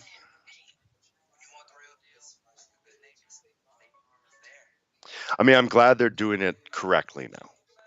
And I'm glad they're not, they're making sure that they don't do a commercial break in the middle of a match without giving us picture in picture. Right. I just wish that they would time it better so that they actually took like a commercial break. It's kind of Like go ahead. they could have a pause, um, with like they do in sports, real sports. They don't take a commercial in the middle of a play. They don't. No, they take timed commercial.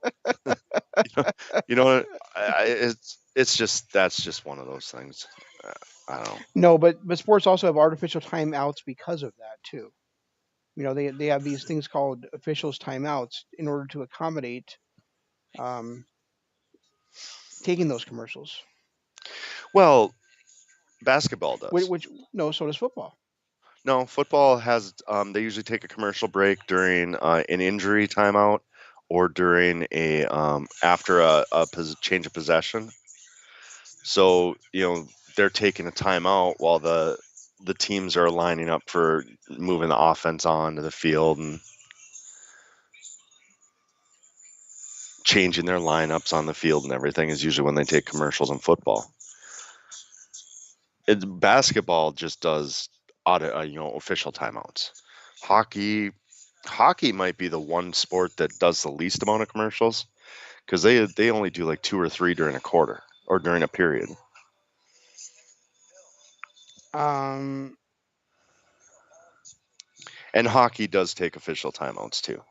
I was gonna say I think probably soccer actually is actually the one that takes the least amount of TV timeouts. That's yeah, you're probably right.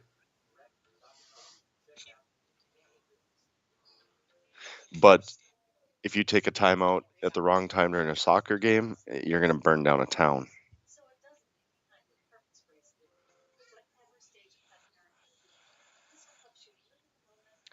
That's very true.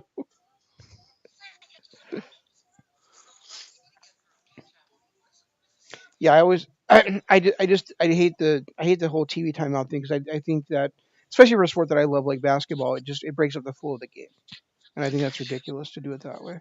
It breaks up the momentum. You get a team that's on a nice run, and then all of a sudden they have an official timeout. Yeah.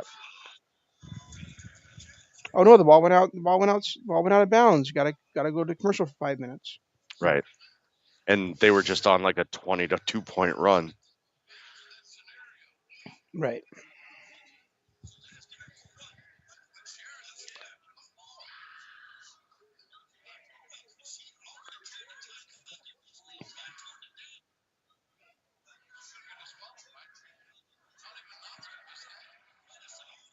You're gonna get disqualified if you use it.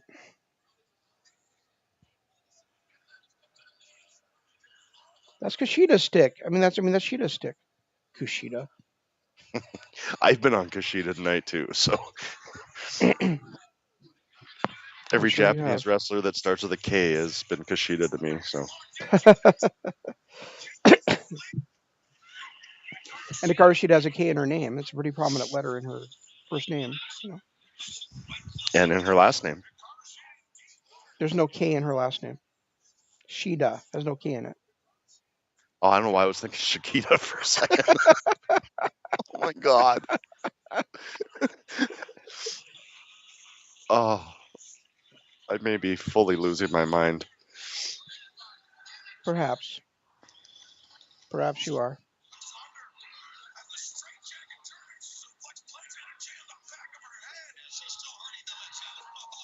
Oh, nice straight jacket German. Forearm was sick. I really feel like though Shida is one of those wrestlers that is hurt by there not being an actual crowd there. I think the crowd like really pumps her up and it makes a lot of her offense feel more effective. Yeah, but I felt like some of her better matches were during the quarantine when she was dealing with the wrestlers on the outside, like her feud with Britt Baker during that. Sure, I, I can I, I I can see that. felt like I just think but I mean what I'm saying is you were talking about that she she maybe is missing a part of her game, and I think part of it just might be the crowd isn't there to give her that crowd support that she's had in the past. it's possible because I mean when she first started, when we first started seeing her, we both thought she was just outstanding, and that was what crowds were around. Right. I still think she's outstanding. Oh, I do Yeah. too. I think in ring she's arguably third or fourth best in the world. Yeah, and she's one of my favorite performers. Period. In AEW.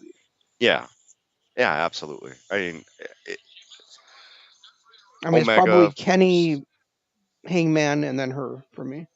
I would say Kenny for me, probably Kenny, MJF, Hangman, and her.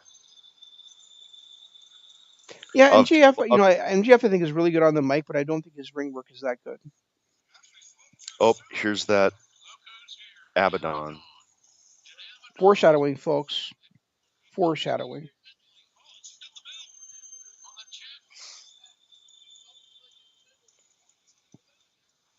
This is Jeff's future girlfriend right here. It reminds me of all of my past girlfriends, so why not?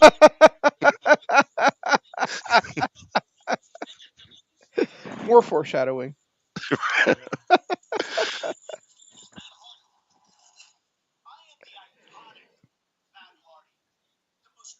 So is he done now with the?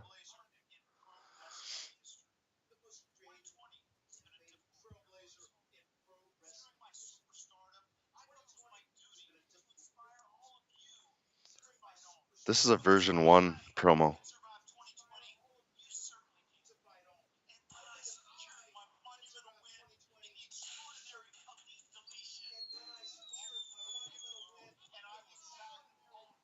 So you're more innovative than AJ Styles, are you?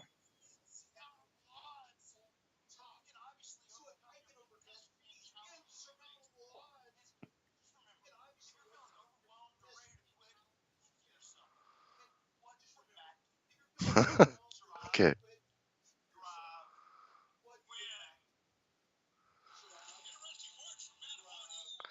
Okay, I wouldn't mind that being his new character. Huh. Interesting. I really wouldn't mind that.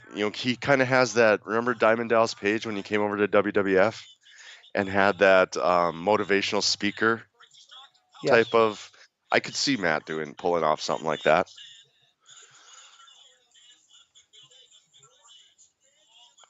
Yeah, I don't hate it. Oh, good. We get this. There's so many times where lately where like I've seen like an AEW Dynamite main event. I've been like, I don't want to watch this, and I don't know how I feel at this one, honestly. Oh, wait, that's not tonight, is it? No, it's next week.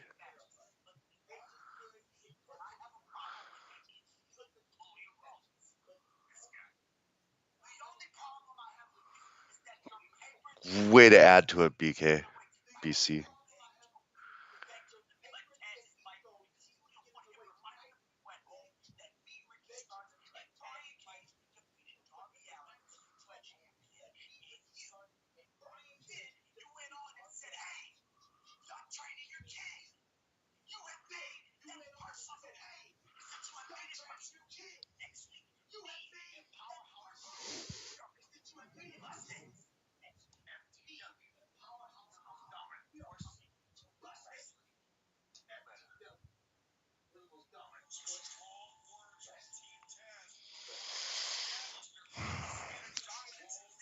Ricky Starks does not need a microphone or does not need a mouthpiece, No, but I really, I really can't stand the fact that Brian Cage can't do anything original.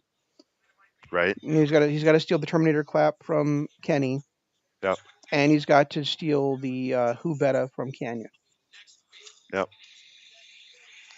I think he's a blast to watch in the ring, but I don't know his character. I don't know if he has a an original bone in his body when it comes to talking.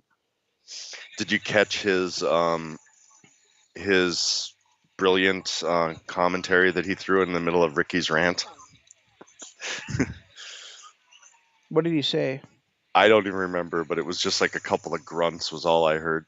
Oh, okay, He like interrupted him just to throw in a couple of grunts, probably because he lost his place and didn't realize that it wasn't his time to talk yet. probably.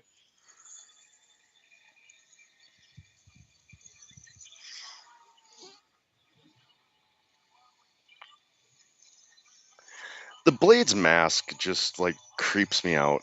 Yeah, It just absolutely creeps me out. I can totally understand that. Now we're not wearing her mask anymore. Creeps me out. Remember when she was the bunny originally? She wore that mask, Yep. and we didn't know who she was. No, we knew who she was. No, we didn't. We couldn't Oh, tell. oh, that's right. That's right. It's like That's It's another. just like Superman. Just like Clark Kent when he wears those sunglasses. We can't tell he's Superman. That's another one though. We talk about wasted talent in AEW, and Allie is another one of those wasted talents. Yeah, you say that all the time, but you know what? I never really appreciated Ellie very much in the ring anyway. I liked her in her run after she, especially after she became part of the Demon Bunny squad in Impact. I don't think I saw that time frame. Well, That was when she turned evil and she was with Sue Young, right?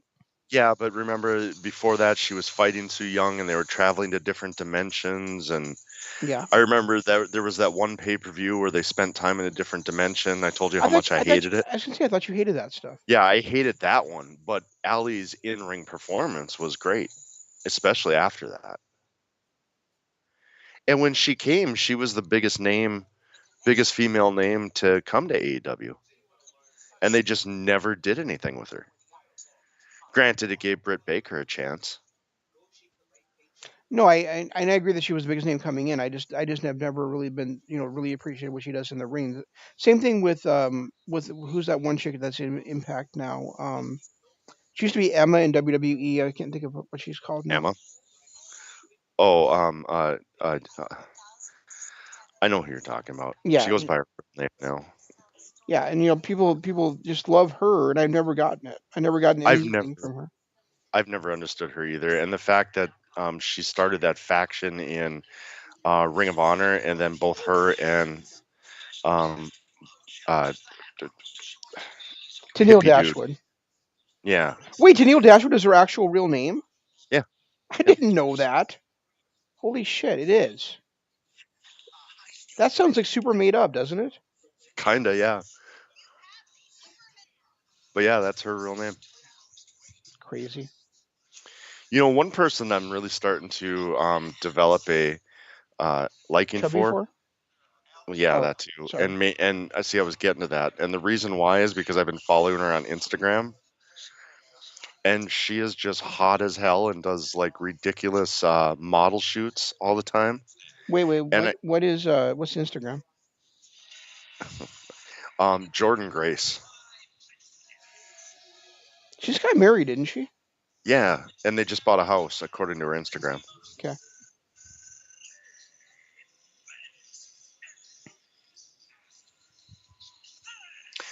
I am so happy to see Pac back. I know I said that last week, but You're so happy to have a backpack?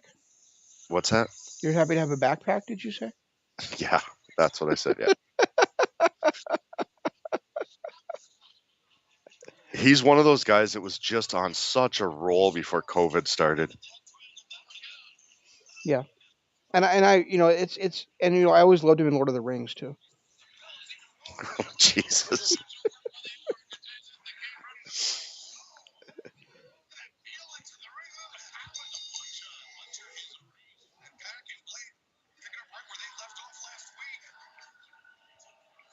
And this this reminds me when we got Kingston, Butcher, and Blade out there along with the Death Triangle on the other side. It just reminds me of how much I really wish that there was a Trios. a trios title in Yeah. AEW. I mean, and the one in Ring of Honor seems like it always seemed like it was kind of wasted. The one in NJPW seems like it was kind of wasted, but I really think it could be something special in AEW. Well, the one in eight or Ring of Honor was wasted after the Kingdom lost it. Well, when the Kingdom held it, it was then they held the titles, and it kind of made them look prestigious holding them. But how often did we really see them defend those titles? Well, part of that was because their first defense, TK Orion, broke his leg on a ill advised moonsault. Right, but even after he came back when they won them back, how often did we Oh see yeah, him then it defend? was You know, by then Matt was on his real world title push. right. Speaking of the Kingdom and Matt Taven and everything, uh, guess what's reforming in Ring of Honor I have no idea because of somebody's surprise return? what The Kingdom, the original one with Matt Taven and Mike Bennett. and who else. They haven't. It was just Mike Bennett's debut last week, so I don't know if there's going to be anything else. But from the sounds of it, they were talking. I was reading something about how they're talking about bringing three people from the original Kingdom again, which I don't know who else it could be Well, because Matt's in AEW. it was Mike Bennett, Mac Taven, and Adam Cole, and Yeah, and Adam Adam Cole's in Cole, NXT. and well, And I wasn't thought Matt Taven isn't Matt Taven a babyface now, or did he go back to being a heel now? no, he's a babyface. He's still feuding with Vinny or Vincent, Wait, so Mike Bennett is going to somehow be a babyface? I guess. Which I don't, I don't know how they can have the Prodigy be a babyface, but I don't either. because that was when And he was. the last time we did a Ring of Honor review or Ring of Honor, is that what we call them, reviews or recaps or I think it was the Sinclair of Honor is what we were yeah, calling it. right. The last time we did one of those, I still wasn't a big fan of Mike Bennett in the ring, but I could see like how he was great at getting having Maria out there and using her to draw heat for himself. Oh You yeah, know, I think that's when Mike Bennett was at his best because I felt his run and impact was really really good, well done, no, and he it was not. I No, it thought was it was. not. I thought it was better done than somebody of Mike Bennett's talent deserves. Let's put it that way. Well, I think to me when I looked at that what he did in that Ring of Honor show and how we could build on that, he just wouldn't be able to do the same kind of thing in Impact. That's the thing, because Impact slash TNA was always on a national network, and he couldn't really say the same kind of things. It couldn't be as racy as he's able to do in a Ring of Honor. Right. And I really did not. And I still don't think he was. Um, speaking of mics, remember who was that guy in the Natural Born Thrillers that was the 3.0 guy?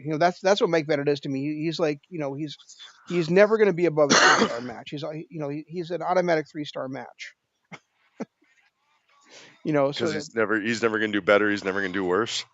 uh, right. I really don't see him. He's so competent in the ring. I really don't see him going below a 3-star match. But I really don't. But he's so unspectacular. I don't see him, and doesn't have the psychology. I don't think to pull off a match higher than 3 stars. So You you're know. calling him Dolph Ziggler? No, Dolph Ziggler's has had 5-star matches. Has he? I guess I've never seen one. I've always Oh, seen. come on! His matches against the Miz 2 years ago, Were we even watching 3 years WWE ago, 2 years three ago? years ago maybe it was. He had I some don't dynamite remember. matches against the Miz for that Intercontinental title. Okay, it's possible I may have missed them. I don't know, or may not be remembering. And he also had some strong matches against Baron Corbin when Corbin was just debuting That in is true. WWE. You're right. He did. Okay, yeah, and I mean I just always looked at him as a bump machine. But And and and honestly, he had one of the top 10 matches of the year in 2016 against um who the hell was that guy's name? Del Rio. No, Alberto Del Rio. Yeah, Did he have one of those? I cause it was that double turn match. Oh, that's right. Yeah, that one after he came back from his concussion. Yeah. No, the one that yeah, he came back from the concussion, but the one where Del The Rio double. turned heel by basically like reconcussing him like 17 times in the match. Right. That's one of the only other double heel turns or double turns matches that I've seen pulled off to perfection. The other one, Right, of course, was Hart and Austin. right. But I can't think of any other ones other than those two that really pulled it off. Well, that's true, but I'd also have to like really think about ones that people tried to pull off. I guess that's something that we would maybe need to research is how often did people actually try to pull those off, and how many of them that they didn't work. I mean, we all remember the heel turn people say didn't work of Austin versus The Rock, which I love that Austin But heel that wasn't a character. So double turn. no, I know. I'm I just mean, that was two faces. that's probably like the most famous one that people say heel turn that people say didn't work, even that I completely disagree with. Um, but I I'm trying to think like what else I've ever seen. Oh, I can remember one in TNA was when, and I didn't buy it at all. Was when Matt Hardy was a heel, or Matt Hardy was And a and face, and EC3 EC3 was was the a heel. heel, Yeah. and I was supposed to believe that EC3 all of a sudden became a baby face. You know. Okay, one thing I absolutely love about the internet is you can pretty much find anything. Here's the 8 greatest double turns in history. Okay. Um, the Braun Strowman Roman Reigns ambulance match, but I wouldn't really call that a double turn because Roman didn't turn heel. Okay. That would have been Strowman. Yeah, Strowman turned face, but Ric Flair versus Hulk Hogan at Uncensored 99. Okay. Again, I wouldn't have. Well, I guess Hogan did turn face then, didn't he? Briefly. Ah, this one. Kane versus Triple H at WrestleMania 15. That Oh, was that's right. that was when Triple H turned on X Pac and Kane became the face that teamed with X Pac. Yeah, but did he really turn that same night? I can't remember. Yep, I guess I don't remember it. but it wasn't. The problem was it wasn't in the match that he turned. It was when he, because He saved has Xbox from the beatdown. he saved DX and especially X Pac from getting the beat down because Test came out and started beating everybody up in DX after Triple H turned on him. Yeah, that one I guess an asterisk, and I would say the Hogan Flair one gets an asterisk too because I don't think anybody ever really bought Hogan as a babyface again in WCW after his NWO days. So it was a tried heel turn. Whether it was a great one, I would seriously dispute. These ones I'm just not even. None of these are even anything that's Well, anything. what else you got on there? AJ Lee versus Paige. Um, here's one from WCPW's first pay per view when Rampage. It was Rampage versus Damo, which I didn't see, so I can't comment. Okay. But if you're pulling that as one of the great great double turns in history, it tells you there's not very many that have been successful. Ah, here's one that I do remember, and yes, this was a good one. Powers of Pain versus Demolition. Yeah, I never really bought Demolition as baby faces. Yeah, but just them beating up Fuji. It's one that I remember. Yeah. Ted DiBiase versus Dick Murdoch from Mid South Wrestling. Okay. That's number 3, so I'm pretty sure the other 2 are the ones. Number 2, Dolph Ziggler versus Alberto Del Rio, and then of Number course one, Hart Austin. Yeah. Hart Austin. So yeah, I guess we were right calling them the 2 greatest. And looking at this list, I think there were only 3 or 4 actual matches that it took place in. I What mean, is the Kane Triple H one was Triple H turned heel during the match, and then Kane turned face by making the save. I'm surprised that the Matt Hardy EC3 one isn't on there. I These lists also only take into account. I mean, they probably don't like Impact or something. Yeah, could be.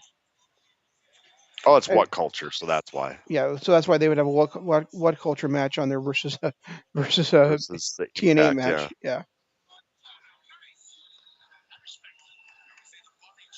Yeah, it's kind of funny.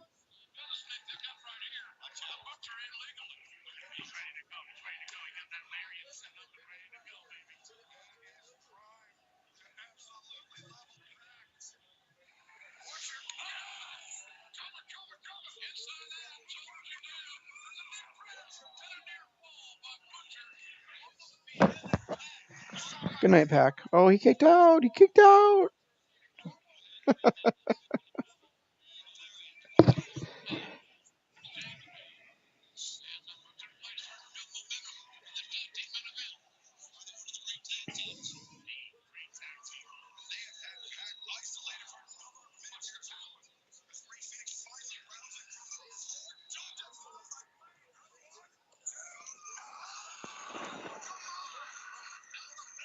Phoenix, Jesus.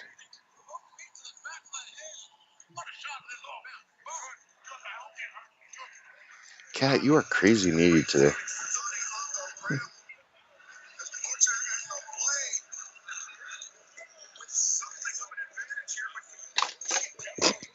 Dumbass.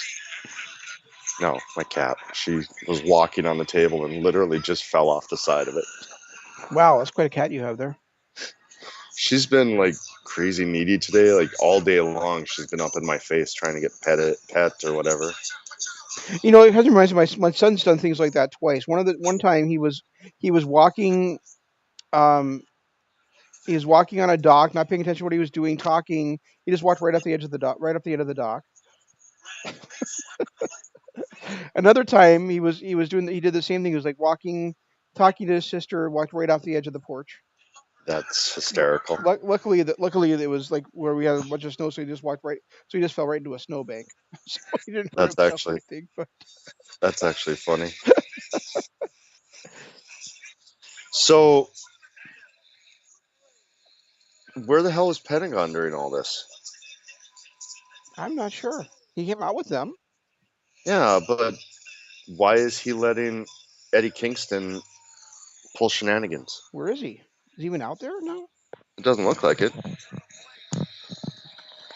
no, they're not showing him on camera at all. So did he go back to the back during the match? We just didn't see it because we were talking. It must be.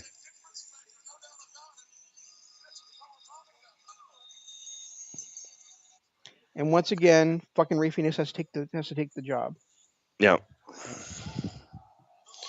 You know, that's another one too. Is Sammy's got to stop jobbing too. He has to stop. Yeah. I Well, mean, we talked. Oh, there's Phoenix. he's Yeah. talented. I mean, Pentagon. Pentagon. Yeah.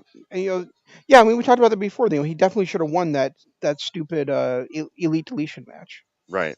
I mean, he's great and he's young enough to get over it and everything, but it doesn't matter when you see see him get buried in every feud, eventually he's just going to become that guy. I know. I feel the same way. And I don't remember him ever winning a big match yet, Yeah, I like, don't either. which means that he hasn't. Maybe did he win any of the ones against Darby, or did he lose? No, he won that match against Darby.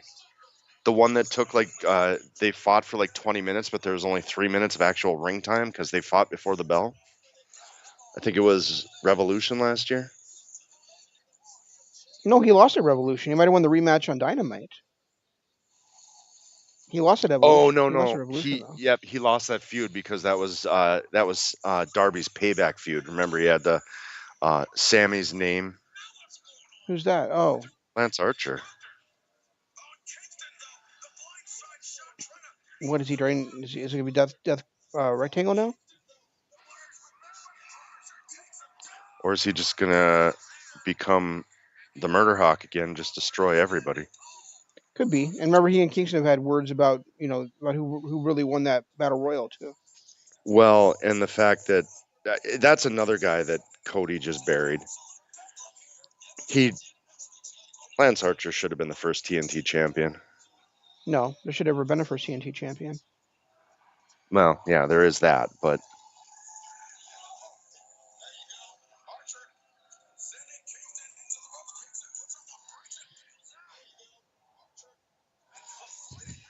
Yeah, that's the thing is that Lance Archer is by no means a young guy, but he's become a star in the last year or two. And yeah, once he started this whole Murder Hawk stuff. and how much time does he really have to you know to to have to keep that star blazing? I think he needs to be pushed to the top. If they think he can be there, and I think he can be there, they should do it sooner than later. You know. Well, I mean, I loved his run it with KES. I felt like they were a great tag team. Um, but after Davy Boy left and he went on this Murder Hawk run, he's been phenomenal. Absolutely, absolutely, yes. I was thinking after watching NXT last week and hearing the theme song of Tommaso Ciampa, I was thinking that he and Ciampa would be a great team because he says everybody dies, and Tommaso Ciampa's theme song No is one will "No survive. one will survive." Yeah. But right now, Champa kind of looks like a big guy. Could you imagine him standing next to Lance Archer? Yeah, it'd be one of those great compare contrast teams, right? Yeah, true, I guess. Except for the fact that they both wrestle a similar style too, where like the only Champa works as him being a powerhouse right now. Okay. But he's a tiny guy, and if you put him next to a true powerhouse like Archer, it's kind of going to dispose what he or And I mean, even when you look at the Ring of Honor shows that we were watching, Yeah, he was working as a powerhouse. But I mean, he's really a small guy, isn't he? I think so. He's maybe like 5'10" ish. I'm guessing. Yeah, and he's not he's a junior or he's a junior heavyweight. Yeah, I just think they'd be fun together. That's all I'm saying. And I think they're very similar gimmicks. Even if they're completely different in size. Yeah, he's 5'11". I was really close. Yeah, 5'11", 201 pounds. Yeah, Yeah, his real name is Tommaso. I didn't know that. I didn't either. His real first name is Tommaso. Yep. And he actually just started a feud with Timothy Thatcher last week. Oh, did he? Yeah. That could be fun. I didn't really care for Timothy Thatcher when we saw him a couple times in MLW, but I really like his character that he's building in NXT. And He's I don't. he's doing this Thatch can thing where he's like where he supposedly has this school to train wrestlers, but it's really just so he has people to torture. Oh, that's awesome. Okay, I like that. I felt like he was one of those guys that was really misplaced as a good guy Yeah, when he was in MLW. yeah, right. Um, and if they recognize that and turned him heel, then good, they're doing it right. So Yeah, yeah, because when you got a style like that where it's all like ground based and no flash to it, you have to have some kind of aggressiveness to make it really stand out. work. Yeah, Yeah, you can't be that apologetic type.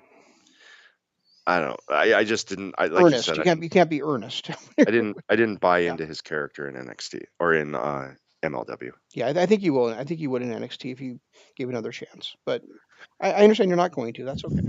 Oh, I I thought probably I, will I at thought some I thought I point. was done with him 6 months ago, but Kyle O'Reilly pulled me back in.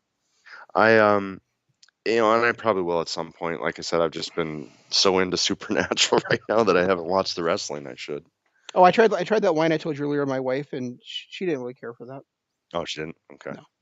For those of you listening, there was a line I saw on Marvel's Agents of Shield earlier today where it was, "Hey, lady cakes, I don't take orders. I only take orders from two people. One of them is no one, No. and the other is not you."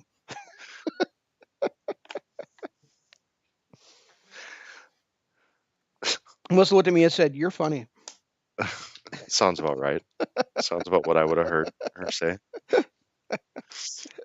All right. Well, you got anything else, or No, I mean, despite their best efforts, I'm still excited for next week's world title match. I'm Despite excited. despite their best efforts to make us uninterested in it. I'm excited for it, but I felt Oh, like they oh, crammed. oh, speaking of which, did you notice that last week when you were like, I don't want to listen to this. I don't want to hear him say the same thing. Like as you were talking, you talked over him, like making a big announcement About his that he and Renee Younger are uh, expecting. yeah, I caught that. So, Yeah, way to soon go, as I, Jeff. Way to go. soon as I woke up and saw the reports, I realized what I had done. Um, but I don't know, they really needed to. This could have been a great feud between those two, a great build up. Even if they built it up over a couple months and maybe had a blow off on Dynamite, but 2 weeks, 3 weeks, it's just too soon. You know what I'm getting really sad about? It's that. We're 2 months away from the Royal Rumble, Yeah, and and we and from the we looks of and, it, and we can't get together for it. yeah, from the looks of it, unless things clear up in a hurry, um, which doesn't sound like it's going to. Yeah, we're gonna have to skip getting together for it this year, which really sucks. We'll probably Skype it. Just watch it on Skype. It's not a bad idea. Last were we did we like it last year? There were a couple of decent matches, weren't there? I think we both liked both Royal Rumbles last year. Yeah, that's right, we did. 'Cause Because they remember that first one.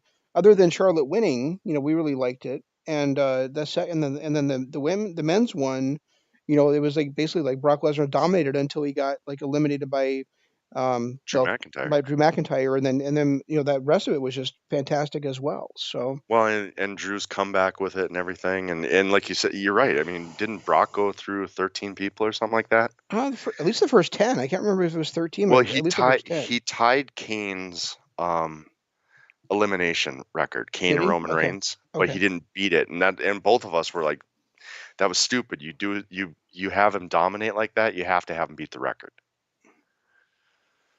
Well, he didn't. So I think it was 12 eliminations or whatever. Okay, But makes it sense. was it was one of those things where I remember both of us being pissed off about it because it was like at that point you have to let him break the record when you have him dominate like that. And of course his little turn on Shelton Benjamin was nice, and Yeah, I, and wasn't it where like Rey Mysterio like did something to like a head scissors or something, and then it was the kick from Drew, so it was kind of like a thought he 1-2 kicked punch that him. knocked him out. I thought he kicked him in the balls. Oh, that's what it was. Yep, he kicked him in the balls, and then we got the Claymore to knock him out of The the ring. Claymore to knock him Yep, out. Yeah. yep, you're right. All right. Well, I got nothing else other than that. But yeah, you're right. Maybe we'll have to Skype it this year. I do. I have one more thing. What's that? Happy Thanksgiving, everybody. Oh my goodness. That's right. Tomorrow's a holiday, isn't it? Hey, Yep. I better shut off my alarm so I don't get up for work. Yeah. If you did, you feel like a turkey. Oh my God. All right. Guys, our Patreon, patreon.com/Kingdom of Honor. We've got all of our archive stuff up there, and things are starting to clear up. It's not going to be long before we start doing, Sinclair of Honor and our ECW, our extreme review of the ECW shows, and bringing back some of the other stuff. Yeah, we were Uh, supposed to do Doom Patrol this past weekend, but somebody forgot. I totally forgot about it. And then I mean, it's not surprising with my kid here, but yeah, I totally forgot about it. But we'll be bringing all that stuff back again here soon. So, um, you know, Kingdom of Honor or patreon.com/Kingdom of Honor. Small donation helps us out a big way. Also, if you're listening to us on YouTube, go ahead, hit that like button, hit the subscribe button, ring the notification bell. We will love you forever because of so. And you can follow me on Twitter. I'm at Regi Co-op. If you want to, you could probably follow Zan on Twitter too, at ZanmanLOP. But he won't even notice because he never logs into Twitter. Actually, I should say one more thing to you, Jeff, just because I know you'd be excited about this. There is, they're doing Best of the Super Juniors right now on NJPW World, but they're also doing the Super J Cup. And guess who's in the Super J Cup again this year? Who? Last year's winner, El Phantasmo. Nice. They're doing it on NJPW Strong. I'm not sure if it's started yet or if it's starting soon, but you can that way. I know you want to get you some El Phantasmo. So I was really disappointed when he didn't show up for the Best of Super Juniors when he wasn't announced as part of the brackets. So I'm glad they're going to do it in America. yep. So I'm wondering if he was already in America and didn't get sent for quarantine, or if it's easier for him to quarantine in the U.S., or they just thought that that's where he'd be better distributed for them. I really don't know the deal there, but yeah, he'll be in that tournament instead. So Well, I wonder why he hasn't been on Strong yet. I mean, Jay White was on there, that first episode, and then all of a sudden he's back in Japan. But that made sense because he's one of your pillars. You need to have Jay White actually in Japan. yeah, I really don't know. But yeah, but that is happening. And the other thing we didn't talk about tonight, and I know you said you weren't sure how you feel about it, but is that Jeff Cobb is the newest member of Will Ospreay's Empire in NJPW. The So reason I guess the reason I don't buy into it as much is because I don't really view Jeff Cobb as being a stable mate. For starters, and number two, I was really hoping for a British faction. I was too. But I really am enjoying his team with Great O'Khan in the World Tag League. Yeah, Which yeah, which which, I and know, which I know you haven't seen any of yet. But they no, I but they, haven't, but but they beat Tanahashi and Hanare in like 2 minutes and 28 seconds or something like that. I am enjoying the little bits of Will Ospreay's heel turn. It's one of those things that I really felt like he needed. I know I said that uh, about Johnny Gargano about how he really needed a heel turn, and then he turned heel, and it's one of the worst things I've ever seen.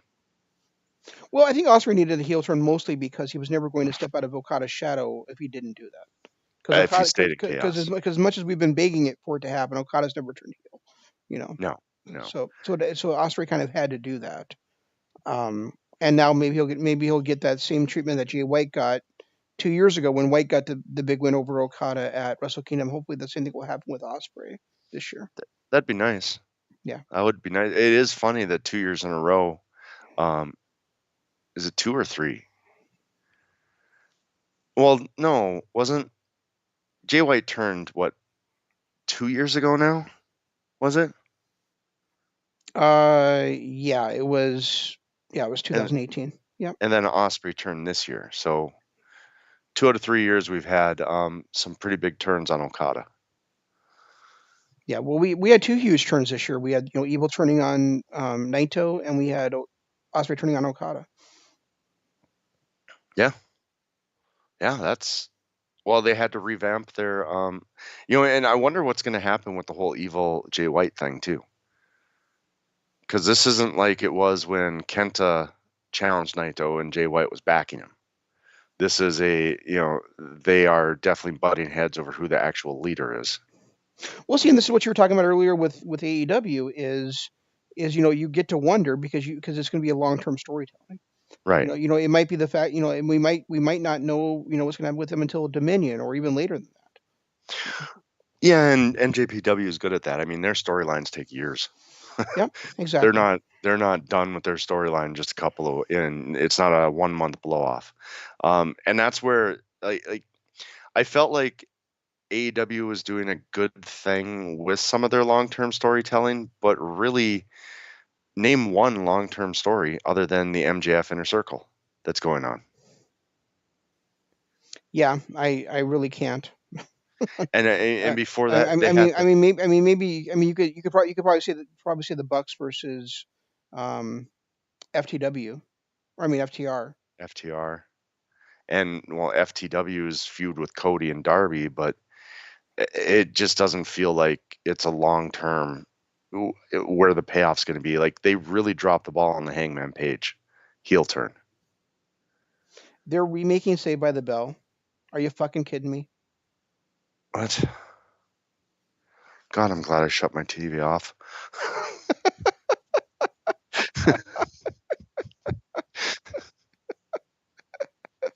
Well, I just watching my Roku scroll across the screen, and they have ads for Peacock on there, the new NBC streaming service, Okay. and they're showing Saved by the Bell, and it says Peacock original series, and it's not, Ugh. and Mario Lopez is in that shot, but nobody else from the original cast is in that shot. Well, Dustin Diamond will never be near that again So I'm guess so. after what he did. Yeah, I was saying, thankfully for all the kids that are going to be on that show, he won't be. And but I but think Mario, Lark Voorhees is I could see I could see Mario Lopez being like the gym teacher at the school or something, you know. or even the principal. Yeah, but he was the jock, so that's why I was saying him being the gym teacher would work. Yeah. I'd like to see Zach come back as the principal, taking over for Belding. I wouldn't Although they mind that. might although they might have Belding do it. He's really not that old. Well, now I got to Google this shit because that's crazy. Saved by the Bell reboot. There we go.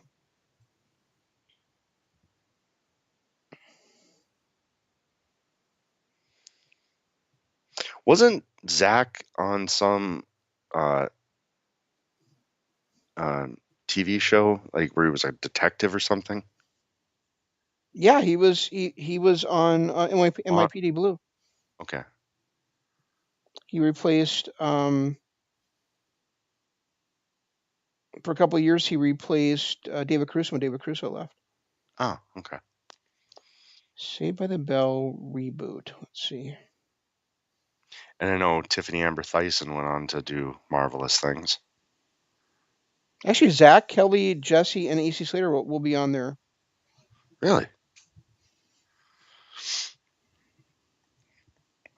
And Lark Voorhees will be on there. And Lark Voorhees was in a cameo. Dustin Diamond was not on there at all, like you suggested. There's no way. I mean, he burned so many bridges. Like his tell-all books and then his stand-up comedy where he was basically calling them out. I mean, there was no way he was going to be anywhere near this. um, the show mainly focused on the high school teens, including Zach and Kelly's son. Guess what Zach and Kelly's son's name is? Um, Zelly. Nope, it's Zach and Mac. Ugh. Jesse's son Jamie and a crop of new students who transferred to Basin after Governor Morris's $10 million cut in education spending left their school without a budget. Governor Moore. Wait, Zach is a I'm guessing. governor? I'm guessing it means. I'm guessing it means. Well, it says Governor Morris. I'm not sure if that means Zach's mom or dad, or if it means Zach himself.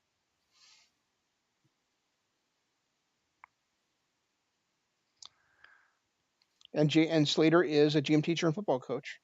I guess So Dennis Haskins is a little bit older than I thought he was. He's 70. So Slater's a gym coach.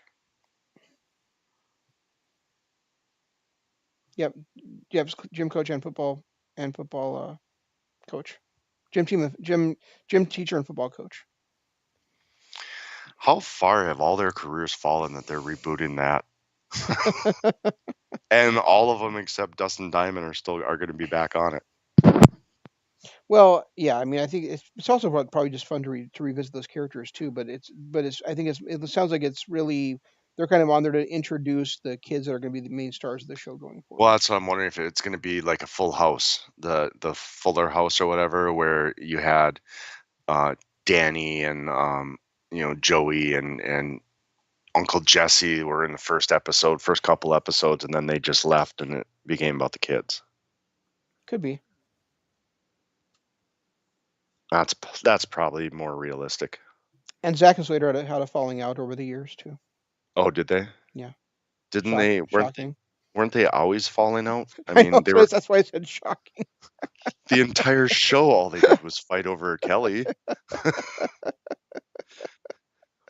That's yeah. It's I don't know. Now I'm kind of torn between like wanting to see what a clusterfuck it is and not wanting to just completely ignore that it exists. I'm So sure it'll be like Full House. I'll watch the first episode, go ugh, and then never watch it again. sounds about right, doesn't it? Right. Anyway, that's all we got. We'll try to do better next time. This is Shane saying long days, pleasant nights, and Jeff saying Goodbye.